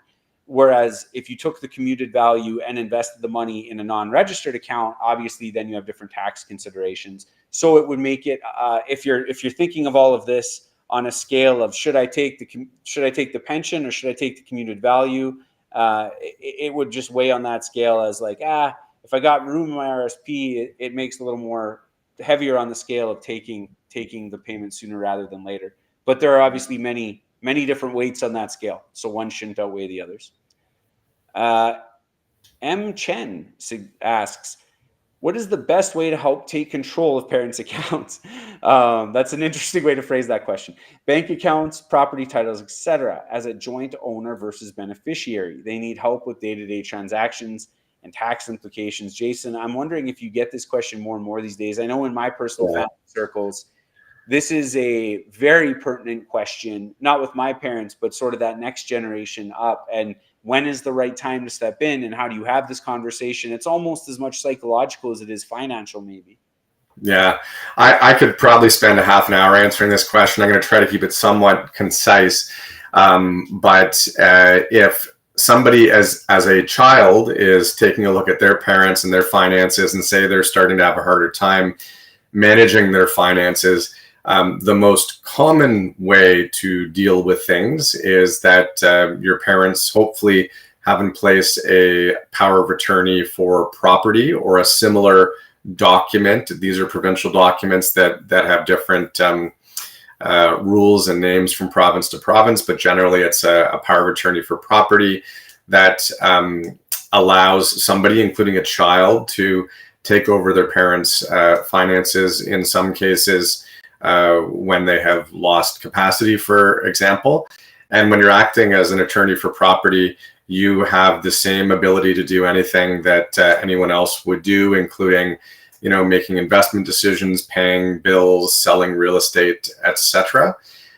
Some banks, lawyers, brothers-in-law, whatever, suggest, get joint on the accounts right away, put your name joint in the house. And I find that's common advice that's given. I mean, that would also allow you to pay bills, manage investments, sell real estate. So there's no advantage to being joint on the account versus having a proper power of attorney. In fact, there are disadvantages, and the disadvantages could be, if something happens and you're joint on your parents' real estate, bank accounts, investments, and you get sued, it may expose your parents' assets. If you go through a relationship breakdown, a family law issue, a breakup, that may risk your parents' finances. If you become incapacitated, you get in an accident, you have a health issue, or you die, that could risk your parents' finances. And it can also expose either you or them to adverse tax implications. It could trigger capital gains tax for your parents. It could cause a real estate property that's their principal residence to lose part of the principal residence exemption that would otherwise cause it to be tax-free. There are new rules for trust tax returns that may require the filing of income tax returns, trust tax returns every year for accounts upon which you are joint. There are new underused housing tax return requirements that could cause a child who is joint on their parents' home or cottage to have to file a underused housing tax return. What else can I say? A lot of times people in Ontario, where I live, will do this in order to avoid probate, which is now called Ontario Estate Administration Tax. Technically, it may not avoid probate either. So, I mean, I said that, what did I say? There's one benefit that you can do all the stuff you could do with a power of attorney. And I think I listed off about 8 or so negatives. I mean, it's not uncommon for this to be recommended, but there can be drawbacks. I think the most important thing is to consider, power of attorney and making sure that anyone at any age and stage has their estate planning documents up to date. And then, having to take over a parent's finances and help with the day-to-day stuff, it's tricky. It's a reality for a lot of people. And when you look at the number of baby boomers right now, it's going to be a big prevalent issue, I think, over the next 20 years. Yeah, great answer. Weighing the pros and cons there, Jason. Nanci's going to get back to a little bit of investing. And she says, for large lump sums, what are your thoughts on investing in a broad portfolio? And she gives some ETF examples, VFV, XIU, VIU, for example, or approximating a CPP portfolio. If an individual can approximate some of the private wealth in a CPP portfolio, that would be, Nanci, if you have a large enough sum to be like buying like copper mines in Argentina or something, we need to chat. We need to become friends. I'm joking, obviously, because these are the type of investments that like someone like the CPP would have access to. But Jason, what do you think? Large, does it matter the size of the lump sum when you're looking at? I don't think so. Large, small. I think it's more. It boils down to like investment philosophy. The ticker symbols that Nanci has listed off here. These are exchange traded funds. VFV, I think, is a Vanguard fund that follows the S&P 500. XIU is an iShares ETF that tracks the TSX 60, and VIU, I can't remember. That's a Vanguard ETF that tracks some other index. But I think if somebody is wanting to be a passive investor and buy the entire market rather than trying to figure out which of the 500 stocks on the S&P 500 to buy, small or large, index investing is one approach, and it's an easy way to invest your money as a self-directed investor. It's tough building a portfolio of individual stocks, and most people that I meet are not very comfortable with it. So I'd say the majority of self-directed investors, in my opinion, if you're not going to work with an investment advisor, probably should consider having some or all of their money in ETFs. Approximating a CPP portfolio, kind of tricky. They've got not a ton of money in the public markets. They own malls and copper mines, as Kyle referred to, like private equity. They've got, I think on the March 31st, 2023 report for the CPP, I noticed they've got about 33% of their portfolio for the base CPP anyways in emerging markets. I don't see a lot of people with emerging markets exposure in Canada, but approximating the CPP portfolio is tricky, and getting access to private equity and real estate and alternative asset classes can be tricky for a small investor because the fees tend to be high. So again, it's a philosophy thing, I think, at the end of the day. Just to flesh out what Nanci's going with, I Googled as you were talking, Jason. VIU is ex-North America. So what she's done there is she's got... the three of them together. I see what you're doing, Nanci. You're trimming as much MER as you can, right? So what you did is you chose low MER US stock exposure, low MER Canadian, and then in everything else. And so I think maybe like... I know just from talking to Jason, our views are on active versus passive, which I know you were around when we had that discussion an hour ago. We're pretty similar. And So you obviously have bought into the passive at this point. I don't think the size of the portfolio matters unless you're into like the $1 billion range of some kind, where you might be looking at different. By the way, the CPP isn't sure that all those other things are actually going to add value. They hope, and probably it'll add some degree of variance separate from what stocks and bonds are doing. But I'm not sure that it is actually adding value, especially when you look at their fees. Now, I think your question actually might be, when you look at how you're going to do this in your online brokerage account, should you basically create your own all-in-one portfolio like you did right there, or should you just buy an all-in-one ETF, or maybe even a robo-advisor, go with a robo-advisor, which is basically going to just shuffle those 3 ETFs or a variant of them on your behalf. And we have had a couple summit sessions on that. And basically what it boils down to is you're saving about, versus an all-in-one ETF, you're saving about 0.10% MER by doing all of the rebalancing yourself. Maybe slightly more if you've got a bit of a Canadian bias in there, just because it'll be a little more tax efficient. But you've got to be pretty into optimizing, Nanci, for that to pay off for you. Not to say you shouldn't do it. 0.1 is 0.1. And if you got $1 million portfolio, that's a decent chunk of change.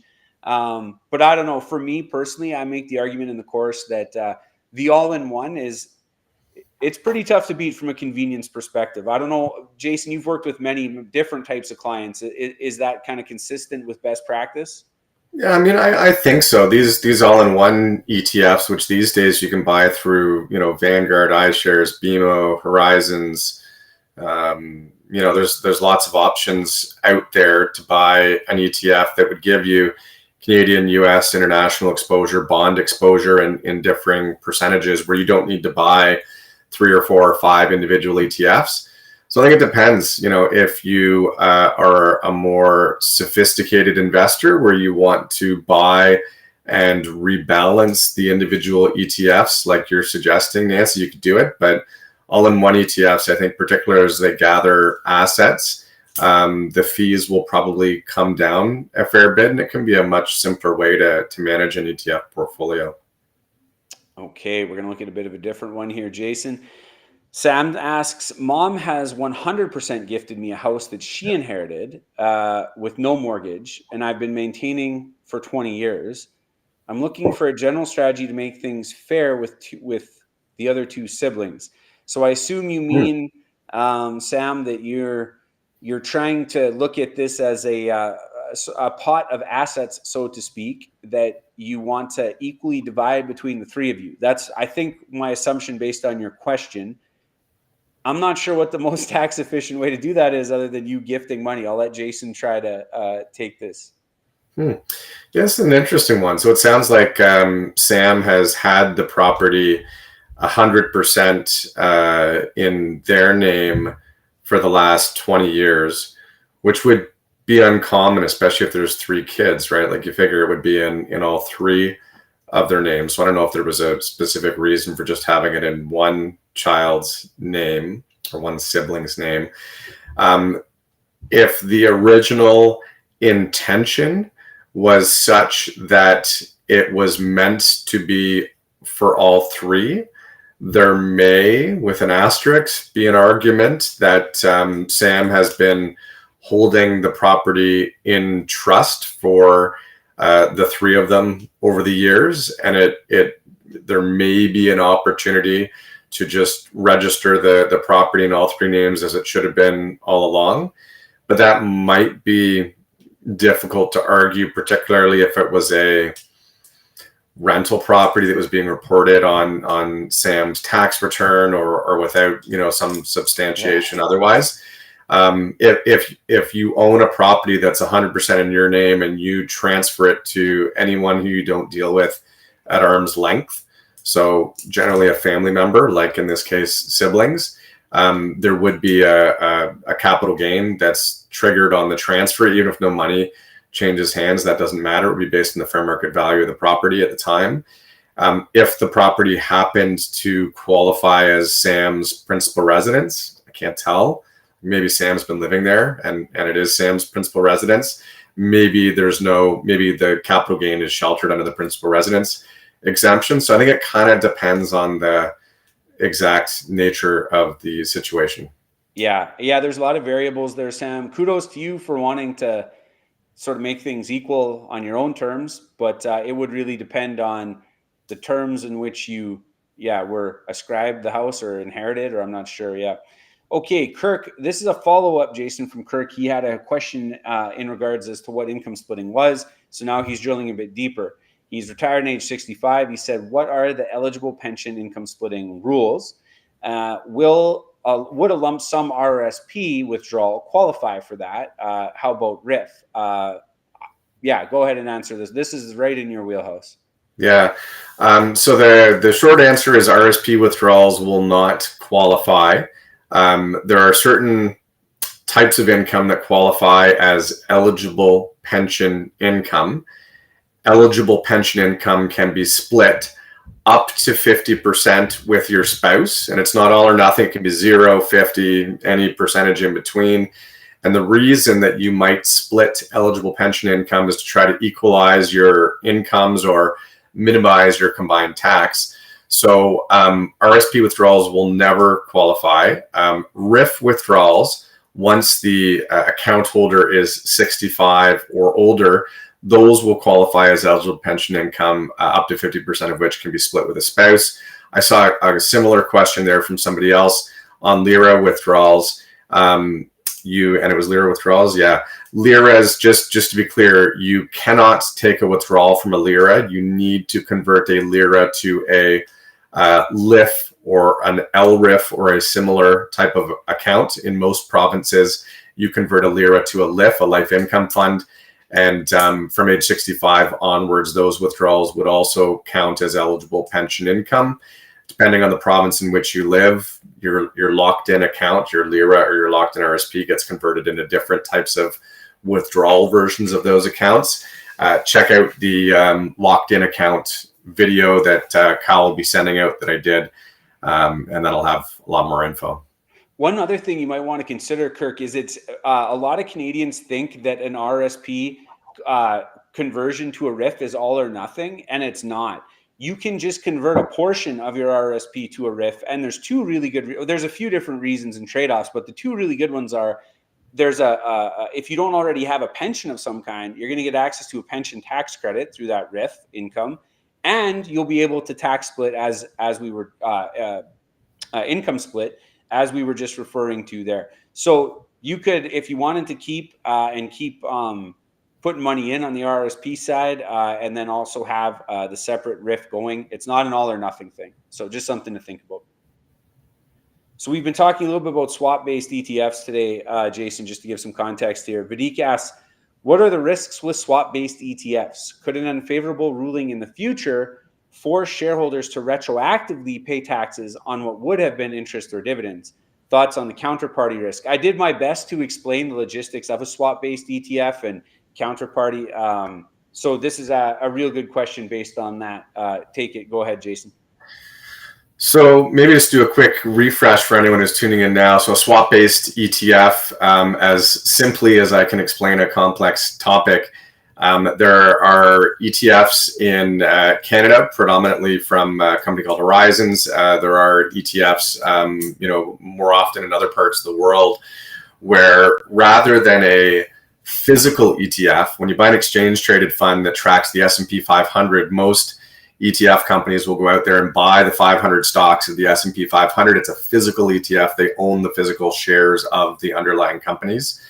A swap-based ETF is an ETF where they don't actually buy the shares. It's what they often call a synthetic ETF, because they're entering into a complicated financial arrangement, typically with a bank, that just promises to pay the return of a certain index. So it's a little bit more complicated, arguably a little bit more risky, because if the counterparty, the bank into which you're entering this contract, cannot make good on the on paying the return, there is some theoretical risk.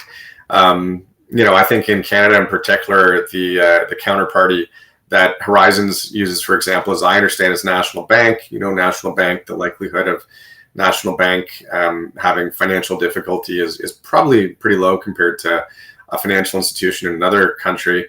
But most other, I shouldn't say most, some other parts of the world, like in Asia, for example, I know that swap-based ETFs, synthetic ETFs are much more common because they're cheaper to run. They have less tracking error. And anyways, enough on what a swap-based ETF is.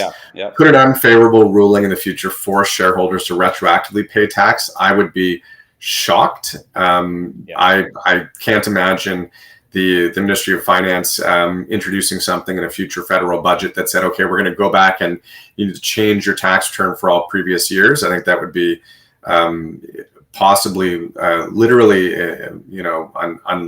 impossible to happen, but certainly very unlikely to happen.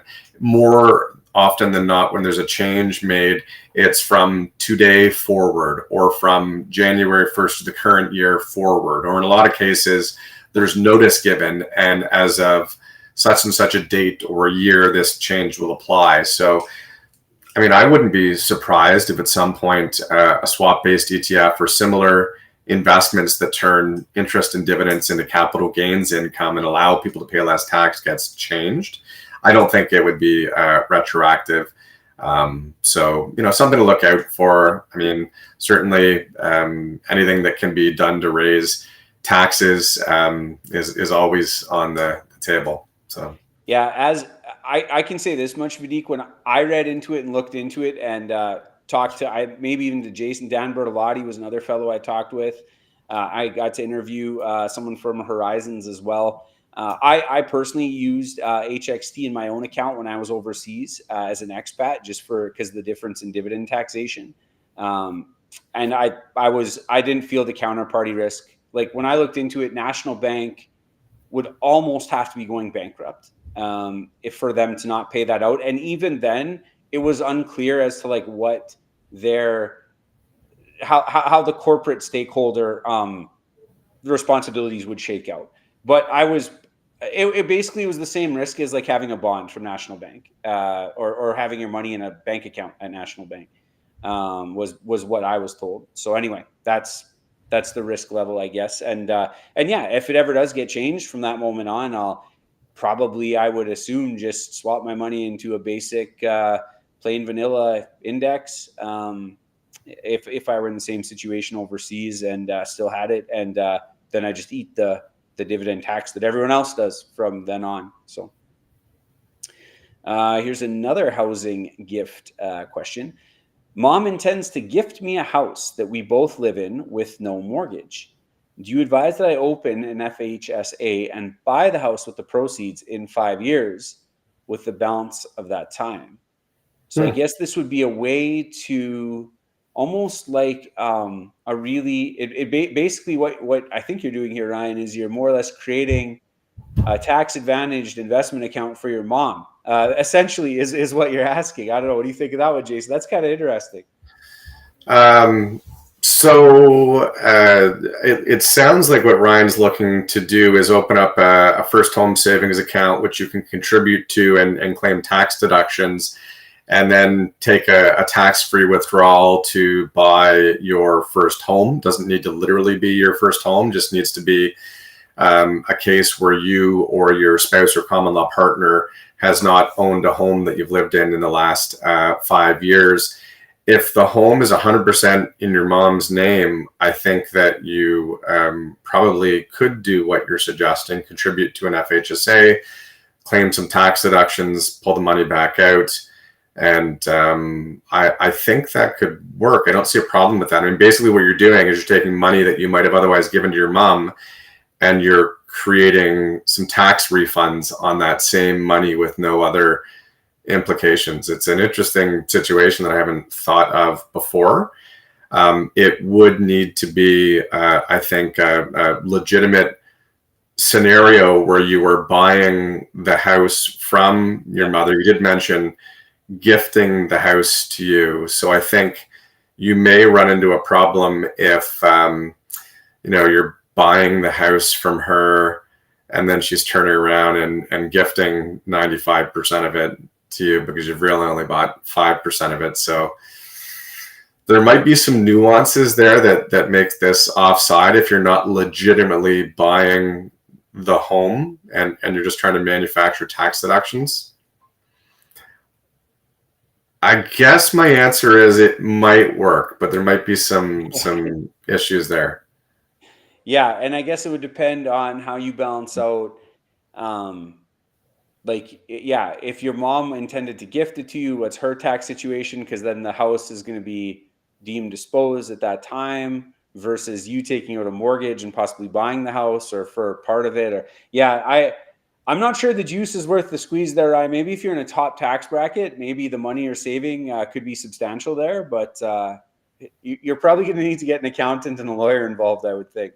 Yeah, I think you have to look at the specifics on the FHSA account. I feel like there's, if it's not like an arm's length purchase, that could you be. might run into problems buying real estate, or, again, especially when you're not literally buying it, you're maybe kind of buying it. If it's being gifted, no way. You need to literally buy the property. So again, could you structure a transaction where you bought it from your mom at the fair market value? Maybe, but then she'd be turning around and gifting you part of it from the sounds of it. So I don't know. I think you'd have to look at the exact rules on FHSA, which I've not delved in that deep on a nuance like this. Pretty tricky. Okay, Cassandra has another question for us here. She was about the informal trust as well. So she's stay-at-home mother, husband is the main breadwinner. Whose name would it be best to invest under if we borrow to invest? Saving an income tax versus the interest deduction from borrowing. Can we pick if the money's under both of our names? And I think she means HELOC there. Yeah. So, borrowing to invest, what you're trying to do is you're trying to invest at a higher rate of return than the interest rate you're borrowing at. And if you borrow, in this type of market at 7% or more interest, and say you could invest the money at 9%, not that I think that's a reasonable assumption, but you're making a 2% profit on the spread. So if you can earn that 2% profit on a high income person's tax return or a low income person's tax return, I'd rather earn that on the lower income person's tax return. So I'd say there might be a slight benefit to earning it on your tax return, Cassandra, but it kind of depends on what you're investing in too, and exactly what your respective incomes are. Because if you're investing for capital gains, you're buying, investments that pay Canadian dividend income, and it all kind of depends on what you're investing in. But I don't think it's a compelling decision one way or the other. We're asking about, let's see here. Can we pick if money is under both names?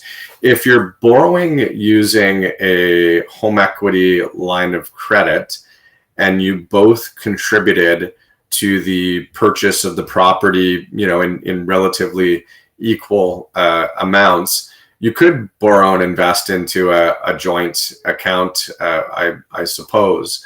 But again, I don't know if there's a huge advantage to whose name the investing is done in. And frankly, I think more importantly, my concern is right now borrowing on a home equity line of credit, which most HELOCs are at 7.2 to 7.7% right now.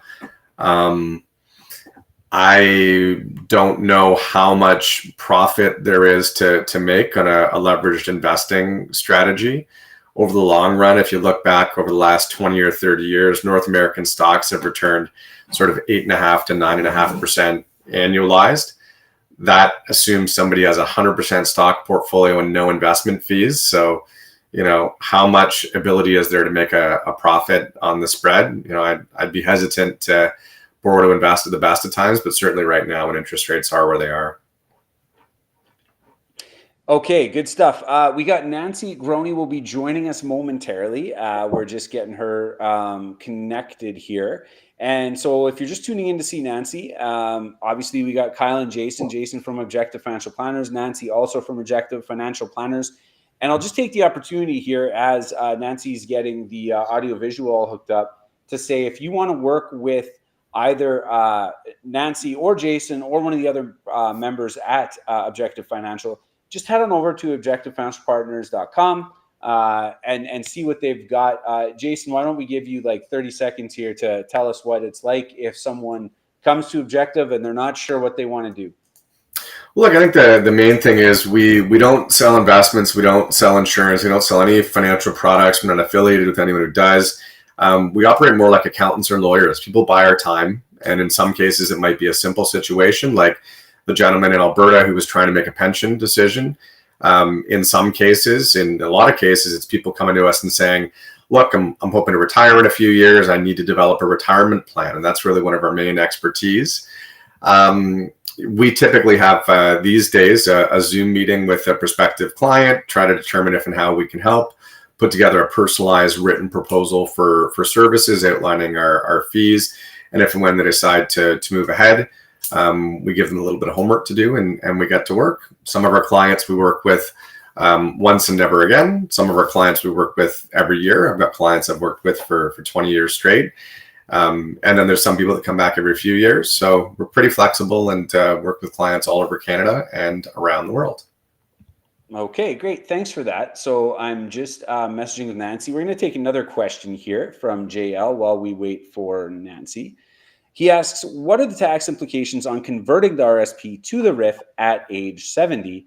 Is there any benefit to converting earlier? There are a few. Go ahead, Jason. So converting an RSP to a RIF on its own is not a taxable event. When you convert your account, the investments typically get transferred from one account to another in kind. So whatever you owned in the RSP gets transferred over to the RIF account. No tax payable. The tax implications start the next year when you are required to take minimum withdrawals that are based on your age and a percentage of your account value. So is there a benefit to converting earlier? For sure. I'm a big fan, particularly if somebody retires at a relatively young age in their 50s or 60s, to taking early withdrawals from their retirement accounts in an effort to smooth their income out. The idea being if you retire and you're just drawing down your bank account and your TFSA and your non-registered investments and your RSP account continues to grow, you might have a situation where your income's fairly low in your 60s, spikes up in your 70s, you're paying a lot higher tax rate, you're losing access to government benefits like your old age security pension. And, if you're married and one spouse dies at a relatively young age, it could push the survivor up to an even higher tax bracket. And if you die having a relatively large RSP or RIF account, over 50% of the account could disappear to tax, depending on your income in the year and how much you've got in there. So I think there's definitely some benefits to converting earlier, just to try to smooth out your tax rate and pay less lifetime income tax. We also talked a little bit about the opportunity to split income, RIF income with your spouse starting at age 65. So RSP withdrawals don't count, RIF withdrawals do. And there is that pension income amount tax credit. It's not huge. It's $2,000 of eligible pension income that if you're taking RIF withdrawals or you've got a defined benefit pension or whatever, that $2,000 can be tax-free or close to it. It's not big tax saving. It's a few $100s. But if you're going to start to take withdrawals from your registered accounts anyways, converting your RSP to a RIF much earlier than the age 71 that some people wait to can be advantageous. Okay, guys. Nanci is just momentarily still getting her laptop up and running there. So if Jason's okay, if he's got the time, we'll just keep buzzing through a couple other questions we had here. I actually had a pre-summit question that if we had time, I wanted to get in, Jason. So Here Sure. was one from Anne. We still would like to be earning money on our investments. We're 68 and 67, I believe. Oh, probably not 68 and 7. Should we be looking at having an advisor to help us make financial decisions in our portfolio? Obviously, Jason is an advisor, but Jason, when you talk to people, I guess maybe if Anne came to you, what questions would you ask Anne to try and ascertain what level of help she actually needs?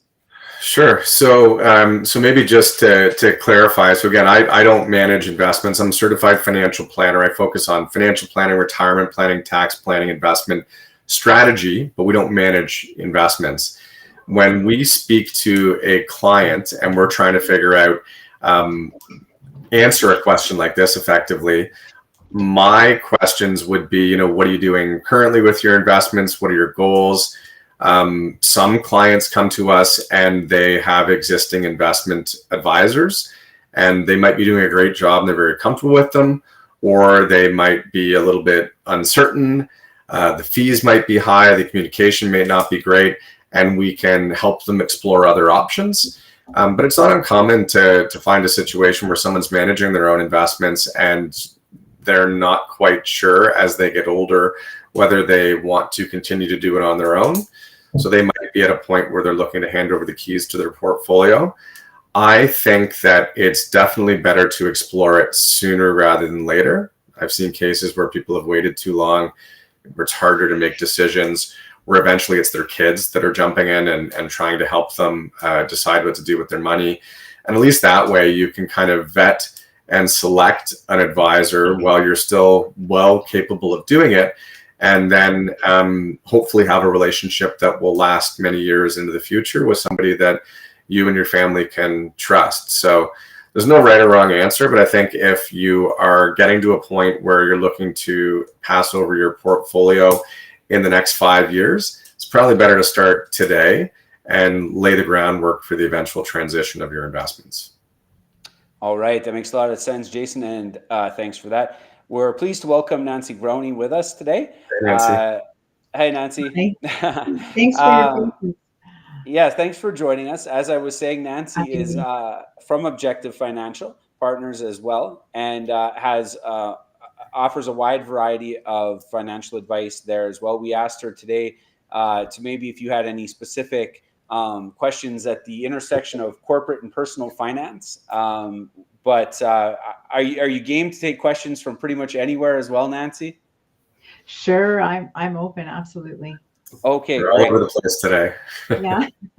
Yeah, we've had some interesting ones. Okay, we'll just continue going down, Nanci. Basically, how this works, folks, if you just tuned in, is any of the three of us can take the question, but basically you just type it in YouTube, and you only get 200 characters, but you just type it in as a question or comment.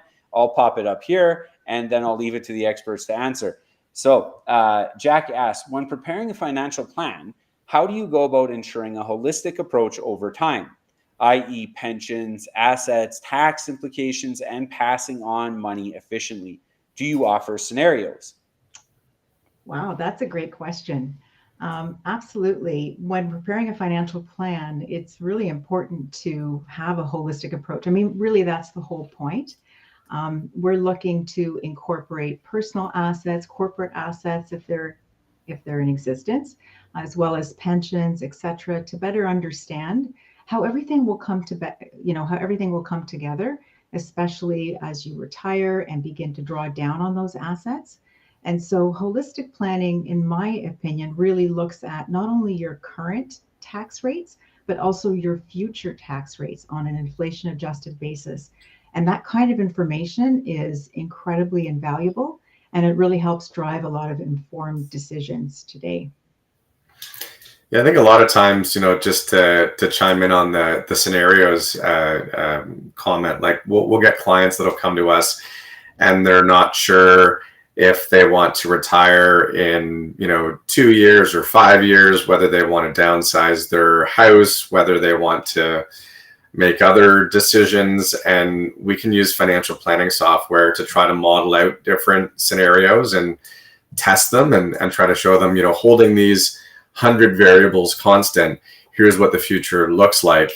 many of those variables will change a little. Some of them will change a lot. And I think that's the most important thing about when you get a financial plan, whether it's from us, whether it's from somebody else.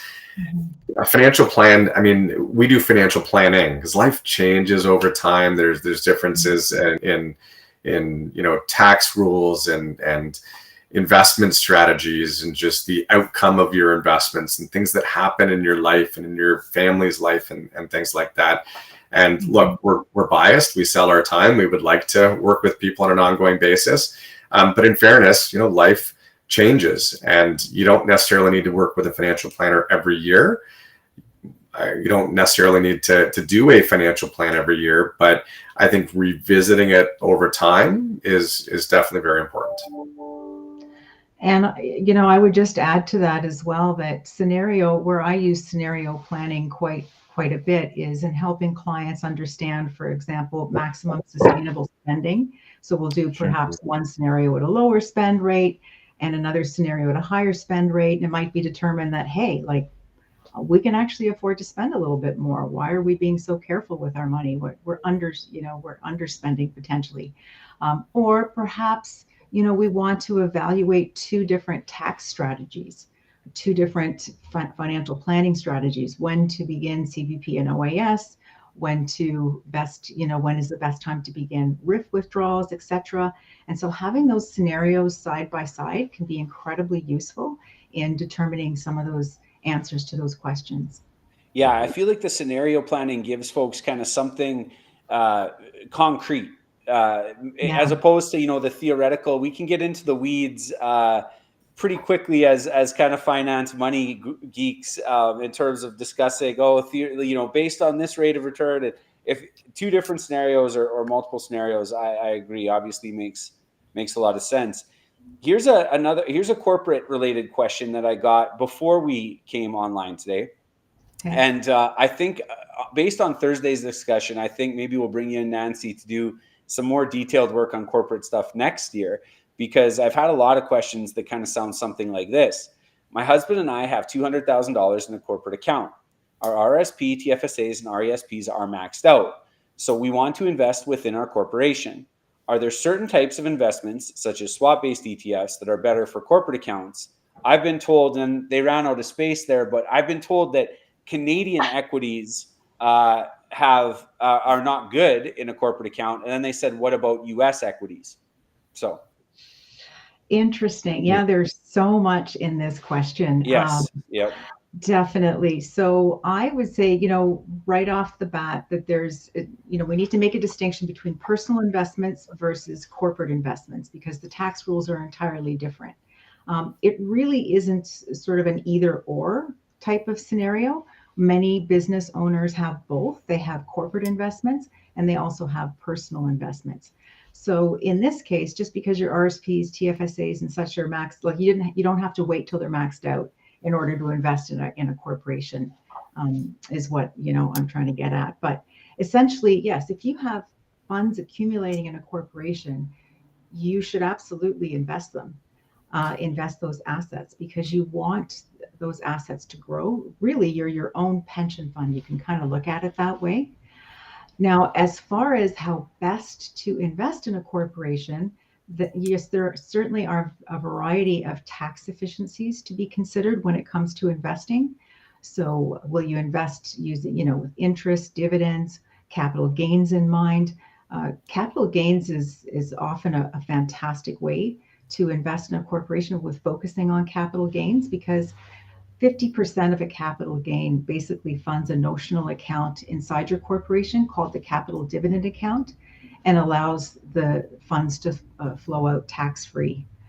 When it comes to some of these other instruments like swap-based ETFs, I have heard some clients mentioning that this is really a preference because they're concerned about not having access to the small business rate, because there is a reduction in the small business rate if your passive investment income inside a corporation exceeds $50,000, with a full reduction clawback at $150,000. So I assume that this is what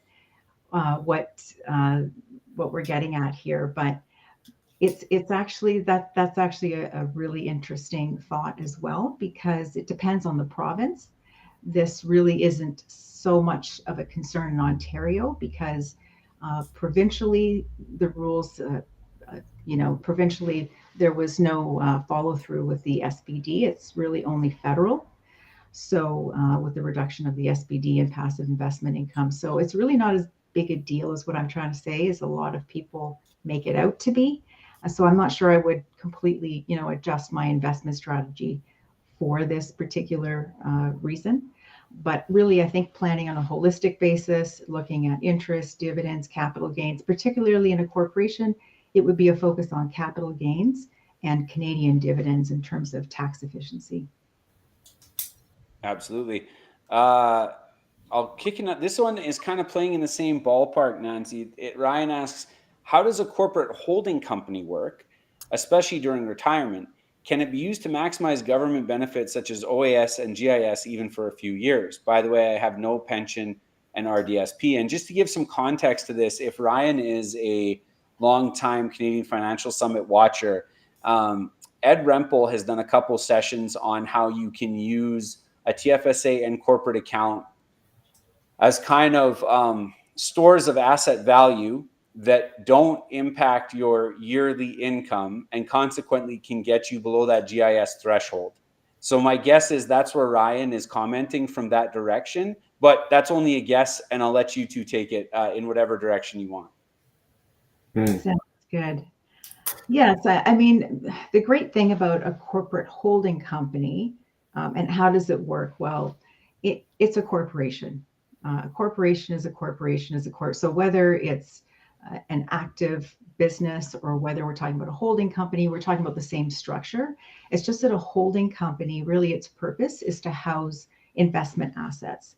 And that's really the main function of a holding company.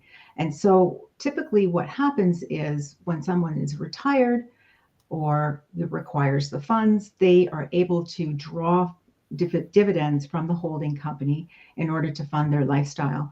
But they're not mandated. They don't have to withdraw dividends from a holding company. This is completely discretionary in nature. And so it can be that there's some, ability there to say, okay, because I'd like to maximize my old age security, GIS, then I'm going to limit dividends from my corporation for a period of time, and then,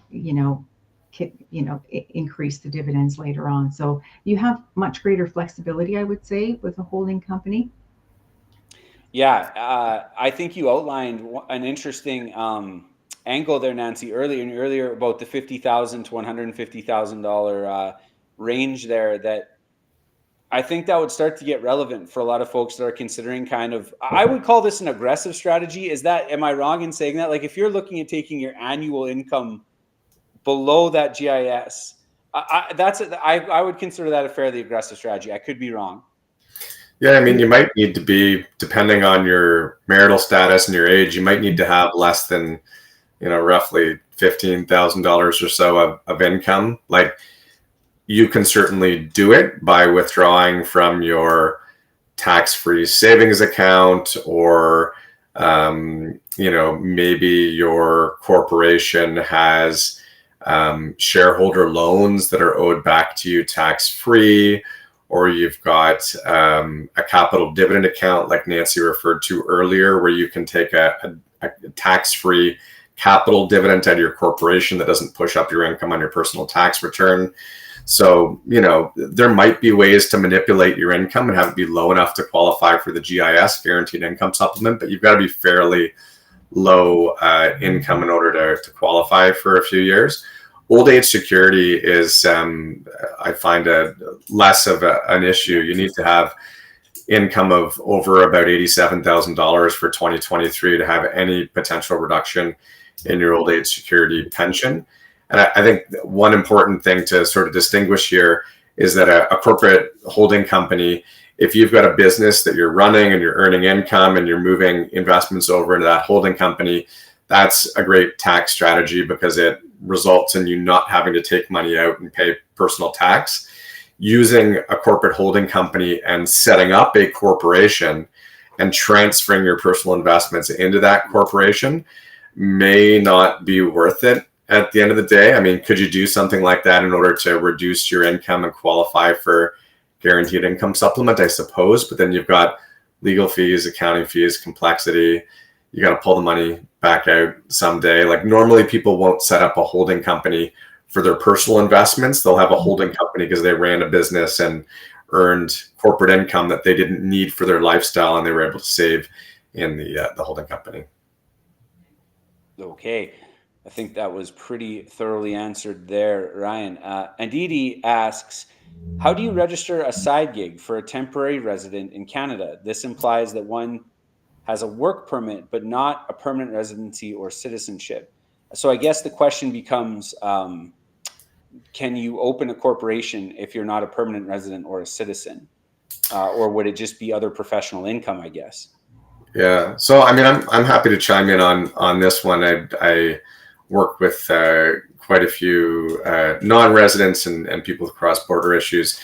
But if you are, so first things first, if somebody's doing a side gig, I would think twice about registering a corporation, because corporations cost money to set up, money to maintain, legal fees, accounting fees. You know, normally it's better if there's a lot of liability, you're going to be earning a lot of income, or you're going to have partners. So for most side gigs, you can operate as a sole proprietor, and the income and expenses just get reported on your personal tax return. As long as you're operating under your own legal name, you don't need to register anything with the province. But if you're like, you know, Adidas Consulting, you might need to register the business name, for example. And I know in Ontario, it's like $60 for a 5-year business license. You might have HST implications if your income exceeds a certain level, $30,000, where you need to charge and collect HST.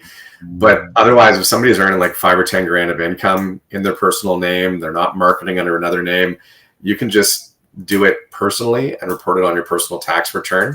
I don't know a lot about the immigration rules and work permit and permanent residency, but I assume a work permit would permit somebody to work in Canada and would not have any restrictions there. As far as I know, there's no reason why a non-permanent resident, non-citizen couldn't have a side gig and run it as a sole proprietorship and have it taxed on their personal tax return. Because Canada taxes residents on their income. So when you're here, you're living here, you pay tax on your worldwide income. Okay, there you go, Didi. This one's over my head, so you guys can take this one. Scott asks, I have two, I assume that's corporations with 100% stocks in each, two holding companies, two holding corporations. There we go. With 100% stocks in each one. I plan to divest these to my children. So I assume we have two children, ages 15 and 18. He plans to divest these in the future. Should I combine the two holding corporations to reduce yearly accounting fees? Thoughts on share structures? That's a tricky planning without knowing anything else about Scott's personal. Yeah, I would just say, first of all, at a high level, whenever you work with a client that has multiple holding companies, I do always consider that question: is it possible to amalgamate? Just because you are paying additional accounting fees, and it's year in and year out. So it's an expense that really may be unnecessary. But having said that, it's really not that straightforward. You have to look at what's going on in those individual holding companies, look at the financial statement, the corporate tax return. And so this would be something that a tax accountant and perhaps tax lawyer would need to weigh in on as far as the share structure. But assuming that the holding companies are plain vanilla, 100, as you said, 100% stocks, the same share structure, potentially they could be amalgamated, and that would save you some fees. I think the question about divesting them and having your children participate in the growth of these assets, or even gifting these assets to your children, is another question altogether, because there is some complexity there. So There is a tax strategy called an estate freeze that many clients do move forward with. And that is a way to freeze the growth, the current market value, the fair market value of the corporation, attributes to the parents, and then they bring in the kids in the share structure, and essentially the future growth attributes to the children. So we're talking adult children. So there could be a potential there to include children, adult children, and perhaps even have a family trust structure. But there are a variety of nuances there around there are some tax complexities we'd want to make sure that additional tax did not apply, or tax on split income would not apply. Okay. Moving on to a question that I got before we open the summit window here. I have a question regarding professional corporation. I currently have a professional corporation which I pay myself a salary and therefore contribute to CPP. At retirement, what is the best way to pull the money out? Do I deplete the personal corporation first and then they write in a lower tax bracket and then take the CPP later in life? It would be great if it was as straightforward as that, but it really isn't. There's so much loaded in this question here. So I actually work with a lot of clients who have professional corporations and are facing this exact question. They are, retiring and contemplating retirement, and they need to know how best to decumulate in a tax efficient manner. So we would never just look at assets in the professional corporation. We would consider personal assets as well to see how they best integrate in terms of mapping out your tax rates, current and future inflation adjusted tax rates. So timing of CPP and OAS and RIF payments, all of that needs to be integrated with the assets inside a corporation. As far as drawing assets from a corporation are concerned, really you're looking at drawing dividends. Some professionals continue to pay themselves a salary in retirement, but probably shouldn't. Really, in terms of tax efficiency, we're talking about paying dividends, not either non-eligible dividends or eligible dividends. So there are three main ways that you can draw money from a corporation. As I mentioned, either an eligible dividend or a non-eligible dividend, or it can be a capital dividend, which is really preferred because it's tax-free. And whether, which you should withdraw and when is a function of a whole bunch of other factors, which really comes down to some of the notional accounts in the corporation. But what we're really looking to do is to lower your overall tax payable during your lifetime. Yeah. Any thoughts on the idea of the deferment of the value of deferring the CPP versus? I know it all has to be tied in, but is there certain scenarios that you find yourself recommending more than others in terms of the deferment being the recommendation as opposed to take it now and we'll just plan with that income stream as well as the dividends from the corporation? Yes, typically we would absolutely look at CPP deferral of CPP, just because there's a 42% increase, right? If you defer from age 65 to age 70. So it may be beneficial to do so. We would also look at potentially drawing down on RSP assets or RIF assets first. Potentially some of those scenarios look best even before drawing dividends from the corporation. So it's really quite a fascinating topic. And again, I think this is where scenario planning can be incredibly useful. Okay, I got another one for you guys as financial planners. So I got this question earlier in the day today, and JL, I could speak with some degree to the fact that CFS, as far as I'm aware, is definitely not tax deductible. I said maybe if you had some sort of a day job as like a money coach or something, you could call it a professional expense, but certainly not as an individual. Now, if folks come to Objective Financial and ask for a quote and they purchase your time, is that tax deductible? I'm going to say Generally speaking, no. And there's some confusion on this topic because you can deduct on your personal tax return expenses for carrying charges, which often includes investment counsel fees, like fees that are paid to someone who's managing your investments. So a lot of times people think you can deduct any sort of financial fees. And technically, if you look at the letter of the law, financial planning fees are not tax deductible to an individual unless they relate to investment management and custodying your assets, which we don't do. So for most personal clients that we have, our fees are not tax deductible unless maybe they've got a rental property or a sole proprietorship, and some of the fees might be attributable to those assets and that income.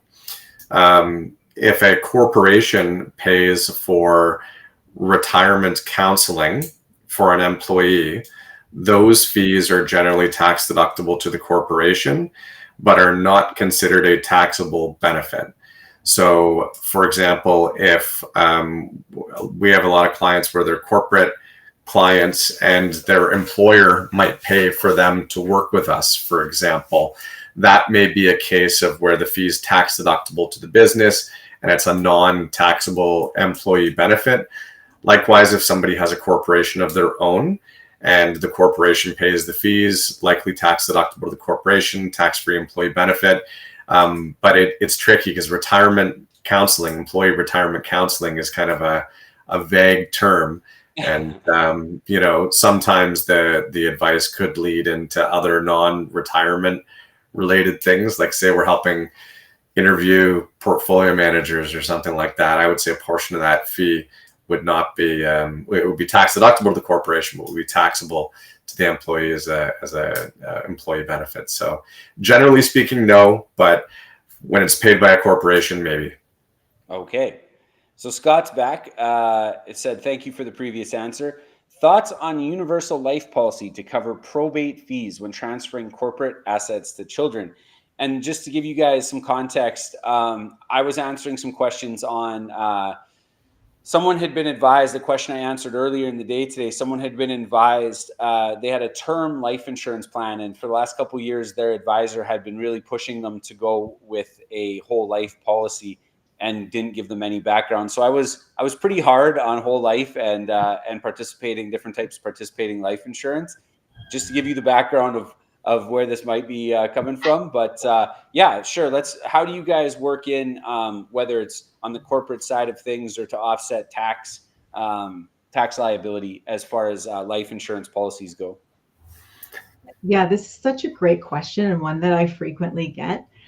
And this is where, honestly, I think planning is so incredibly helpful because it really comes down to the trajectory of the assets in the corporation. So I run a lot of plans where, you know what, they're pretty much going to be depleting all of their assets, all their investment assets in the corporation, sometimes way before life expectancy. So is there a point in having universal life or whole life? Not so compelling, right? Because then you can be in a situation where there are no assets in the corporation and you've got this universal life policy that maybe was, too costly to fund to begin with, draining the corporation even faster. And then the clients say, okay, well, you know what? I want to close down this corporation because I want to save annual fees. Well, nice try. It's actually super tricky because that policy then has to be valued. You can't just draw it out. There are major tax implications. And so there are situations out there where clients have to keep their corporations around just because they have an insurance policy. So that's why I say it's really great to be able to put all of the client's financial information together in one place. Let's understand the trajectory of the corporation to then say, okay, is there going to have are they going to have a ton of money left over at the end of the day? Excellent. Well, now let's look at some tax strategies, and for sure, a universal life policy or whole life policy, whereby the death benefit pays out tax-free and it flows through the corporation's capital dividend account. can be a great way to cover off taxes on second death. I might elaborate on this a little bit, because I find we often get people who are being pitched life insurance to cover, I mean, in this case, probate fees. And I think, probate fees in province of Ontario, for example, are 1.5% of an estate's value. Like, it's not a big deal. Scott might be referring to income tax and paying, like buying insurance to pay income tax. I would assume that too. Yeah. I find a lot of times, like, the way that I look at it, if you buy insurance to pay the income tax, you have less assets to pay the income tax in the future. Like, it's not a magical way to pay the tax. You have less money, and you'll get, your kids or beneficiaries or whatever will get some money back from the insurance company. And the thing with insurance is, insurance companies go out and they're investing insurance premiums in the more or less the same things that we could all buy, being stocks and bonds and real estate. They don't have a magic way to earn a 15% rate of return. So, buying insurance to pay tax, I'm not really a big fan of. But as Nanci referred to, when you have more money than you're going to spend in your corporation and you're not going to need it during your lifetime, buying corporate life insurance to get the money out through the capital dividend account tax-free to your beneficiaries can be a really good opportunity. That assumes, A, there's going to be more money than you're ever going to spend in your corporation, B, that you're interested, because even some of the clients we identify where they might be a good candidate for a corporate life insurance policy say, I hate insurance.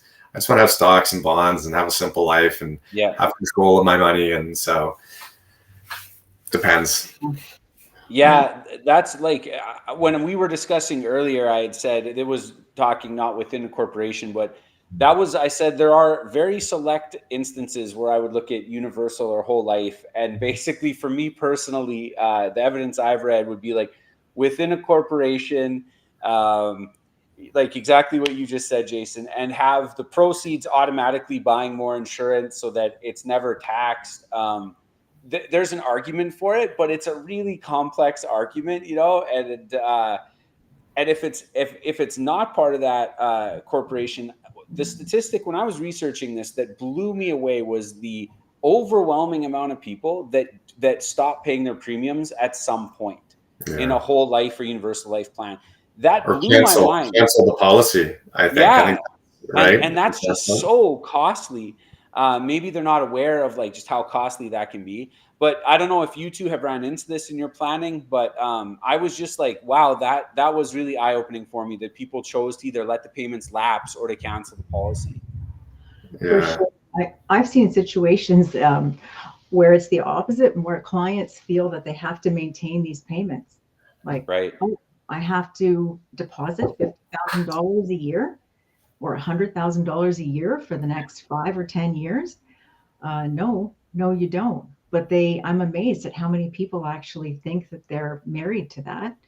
And it's a relief when they understand that, that they don't have to, especially if their cash flow situation has changed. Sure. So I just think it can't be emphasized enough, the importance of first getting a proper holistic plan done to better understand whether or not this is a suitable vehicle.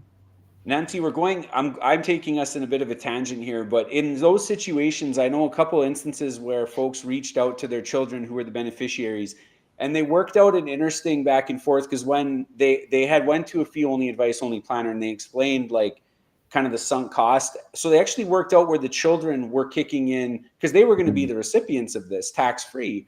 And so the planner sort of said, look, if you guys want to look at this as an investment, they've already got however many years of premiums involved. I'm just wondering if you guys have ever worked in anything like that. It made sense to me when I seen it, but. Yeah, I can't say as I've seen that too often, but that is definitely a possibility. It's just that a lot of these UL policies, especially that get sold for corporations, we're talking big dollars. Like right. They're dumping in massive dollars. And so it would be tough for kids to keep up with that. But yeah, that could be a possibility. You never know. Yeah, I know I've seen situations where somebody's had a life insurance policy for 20 years, even if it's like just a simple life insurance policy for not a lot of money, that when you look at the amount they would have to pay for the rest of their lives, and then the future death benefit, and you compare putting the same amount of money into stocks and bonds and what it would be worth at their life expectancy. Sometimes I've seen situations where it's like, actually, it's a pretty good, sort of rate of return to continue to pay these premiums. Unfortunately, the person paying the premiums usually never benefits. It's their beneficiaries, right? They need to die for it to be a good investment, unfortunately. But sometimes when you're, deep into a life insurance policy, it can make sense to keep it. So yeah, for sure. And it's a forced saving strategy. It can be viewed as a forced saving strategy. I do have some clients that, spending tends to be a little bit of an issue. So they like the idea of saying, okay, we're going to earmark X dollars a year into the policies. That's interesting. I never thought about it from that perspective, Nanci, of a forced save, almost like a forced inheritance of some kind. Yeah. Mm-hmm. Okay. And then they feel good about the rest of the money that they do spend, right? Because spend the rest. Yeah. Actually, I could see. I'm just thinking of couples in my head, and some of the couples that actually have a hard time spending money, and that might actually be an interesting sort of reverse psychology of it. Might actually help them spend the money that is available in their budget if they know kind of it takes away some of the guilt. Even though whether they should have any guilt is a totally different discussion, obviously. That's a whole other, exactly. Okay, this one isn't corporate involved, but this was pitched to me before today, was emailed to me. We've talked, Jason and I were talking earlier about asset allocation, also known as like all-in-one ETFs or portfolio ETFs. Mm-hmm. Are they appropriate for non-registered accounts, especially for a retiree? I am concerned about the U.S. portion and taxation. How would you guys sort of handle this level of optimization planning, I guess? Yeah, I think there's definitely a place for all-in-one ETFs. And I do talk about them quite a bit with my clients. When we're talking about non-registered accounts, all-in-one, there are a variety of all-in-one ETFs. And of course, the tax implications would be there because we are talking about non-registered. So you can purchase ETFs, all-in-one ETFs that have fixed income, like the bond portion, as well as Canadian, US, and international equities. So it's a nice way to diversify, automatically rebalance, as I think has already been spoken of earlier. But as far as the taxable component is concerned, for sure. I mean, foreign dividends are taxed at your top marginal rate outside of registered accounts. And so that's a consideration, whereas Canadian dividends benefit from the gross up at about 38%. 138%, and then you've got the credit. So for sure, Canadian equities, dividends from Canadian equities are taxed preferentially as are capital gains. As far as foreign dividends are concerned, there is increased tax, but there again, you'd have to look at the portfolio holistically to say, okay, could we, and as is often the recommendation, what I sometimes will recommend my clients do is that they focus on foreign dividends in their registered accounts so that they tax defer or tax shelter that portion. But at the same time, that's not to say they shouldn't have any US or foreign dividends in their non-registered account. Again, it has to be looked at holistically. The bigger picture is we're trying to diversify here. And we want access to the stock market all around the world. We want global diversification, and we don't want to forsake that just because we're worried about the tax aspect. I'm going to chime in with sort of a contrarian position on owning foreign investments in a non-registered account, including through an all-in-one ETF. I mean, one thing that sticks out to me, and I'm not going to get the exact percentages right, but I think right now the dividend yield on the S&P 500 is like 1.2, 1.3, 1.4, call it 1.5% right now. I think it's less. And I think that the average dividend yield on the Toronto Stock Exchange is like pushing 3%.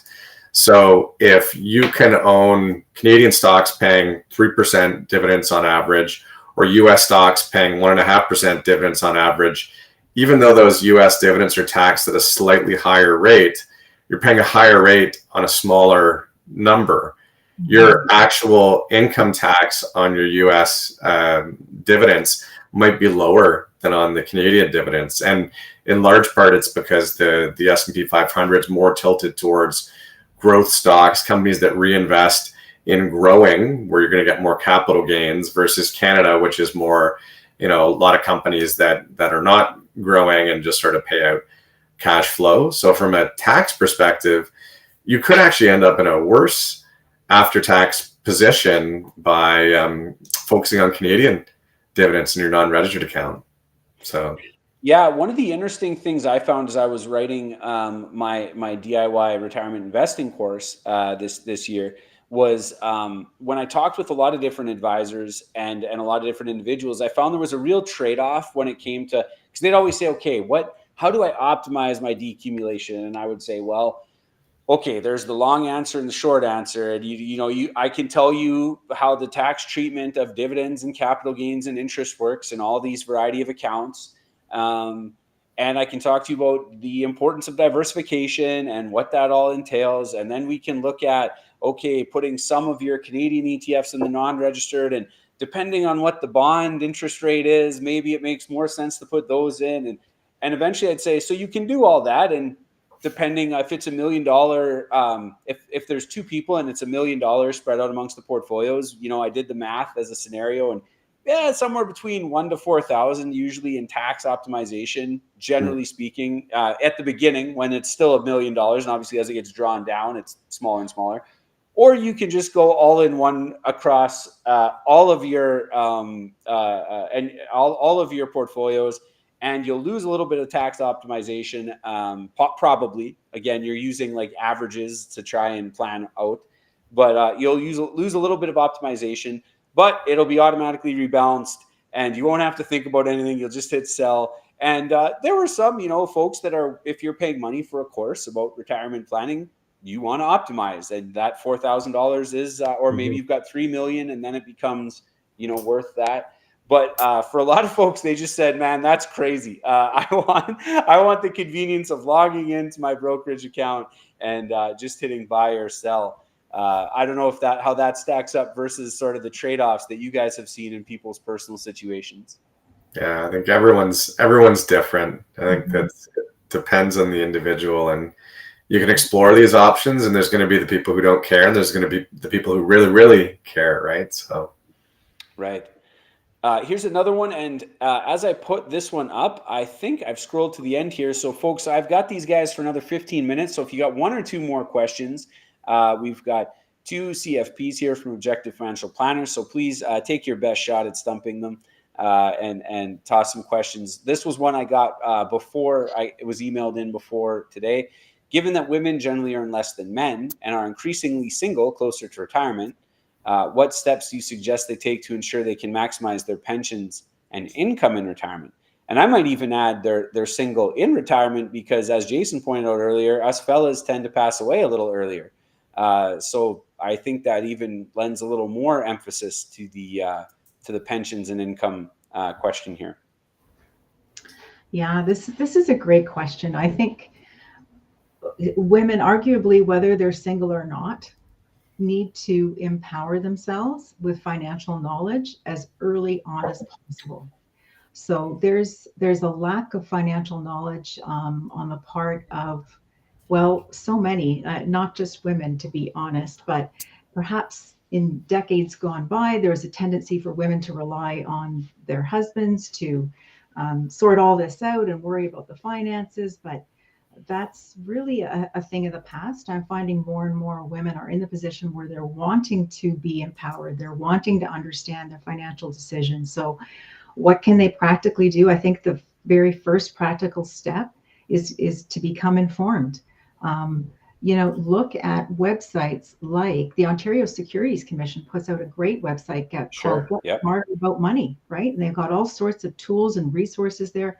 I think that's a fantastic starting point. And then understanding questions like, how much do I need to save every year in order to meet my retirement goals? So if that involves getting a financial plan done, well, obviously that would be one way of answering that question, along with so many other questions. Maximizing TFSA accounts, maximizing their RSP, if applicable. Do those RSP contributions make sense?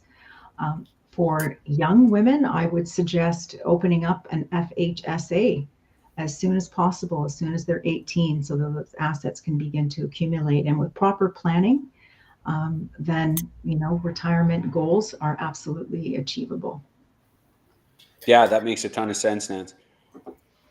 I will say, and I don't know if maybe this is just me, but I kind of feel like if I had to speculate, I feel like at least 50% of the decision makers with clients that we work with, even looking at couples, I feel like there's more and more women that are the primary financial decision maker. Like I've got a lot of clients where they're couples, and I would consider the woman to be the more sort of proactive and involved. I mean, I don't know if you find the same, Nanci, or for sure. Yeah, they're probably the ones that stick to the plan and realize all the benefits, as opposed to the other couples. For sure. Yeah, I do notice that Yeah. you can't say that it's more men than women these days. It's absolutely Things have different. changed compared to the olden days, Oh, it's totally different now for sure. But Yeah. I do find it's interesting. There's generally one of the two that is more proactive when it For comes sure. to finances. Occasionally it's both. But I do also work with many single women who have expressed exactly as this writer mentioned, that, some stress at feeling, okay, you know what? Wow, like I'm doing this on my own. But it's amazing to witness so many successful women out there who have been able to do an amazing job at saving for retirement. Some of them run their own businesses. Mhm. And they've got, these corporations, and there's quite a bit of complexity as a result, and they need that assistance. But yeah, absolutely. It's definitely changed these days. The other thing that I'll say that I've noticed is I've got a few clients that, well, more than a few clients that I work with where unfortunately maybe it's a generation where men may have been more the financial decision makers, and unfortunately husbands who have died and left a widow who is not that financially savvy, again, particularly that baby boomer and sort of older generation where maybe it was more customary for a husband to handle more of the financial affairs. And I've seen some women that have really stepped in and learned a lot about money because they had to in a relatively short period of time.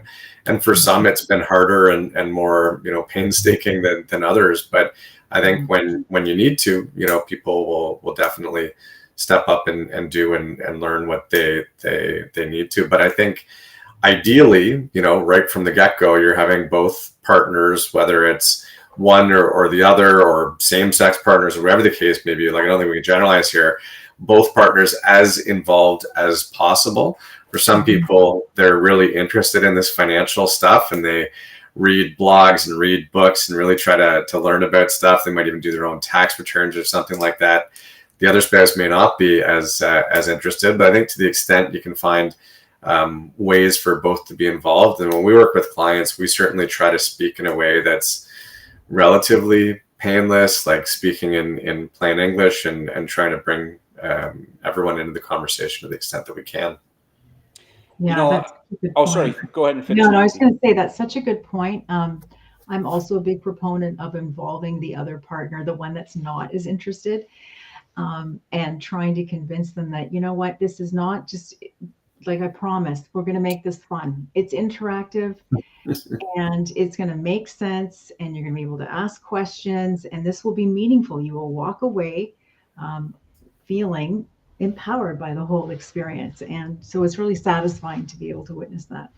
Right. Personal finance is fun. I thought everyone thought this stuff was fun. Right. But Yeah, well, probably we're preaching to the choir a little bit on that one. It's more like the folks that are watching this, go and tell your friends that don't think it's fun. But on that note, Nanci, I want to take the last few minutes here. We've had several comments in the comments section here as we've been going, just saying, "Wow, great answer. How can I work with you guys?" Let us know, like, who do you work with at Objective Financial? And what does it look like if someone emails today and says, "I want to work with Nanci"? What's the process there? Yeah, absolutely. So our process does start with a 30-minute introductory meeting.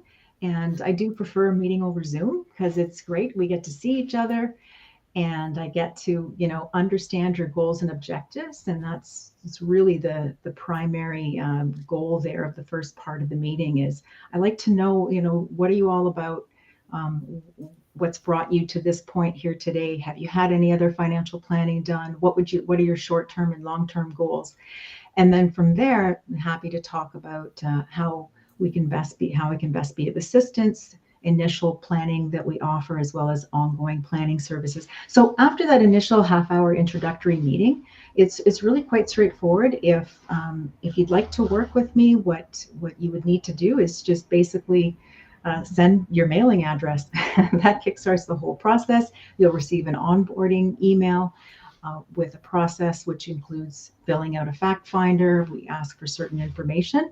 We don't make it too onerous. I try to make it as easy as possible for my clients. I'm happy to liaise with your accountant to obtain tax documents, and I find that often makes it a lot easier. Once I have all the information, I'm in touch immediately to set up our meeting dates.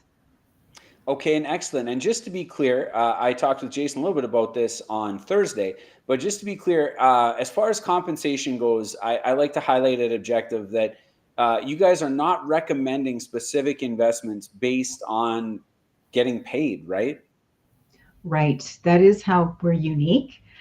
We don't sell anything. We don't sell anything but our time. So there's no sale of product, which is quite unusual in the financial industry in Canada today. Most advisors do get paid for the sale of product and or they also accept referral fees. So that's another really important distinction that I find many people forget about. They ask about the sale of product, but then they forget about the referral fees.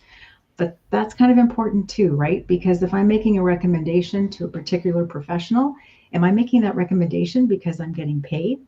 Well, then that kind of skews my objectivity, right? So at Objective, there are no referral fees, and we're very proud of that. That allows us to provide truly unbiased advice.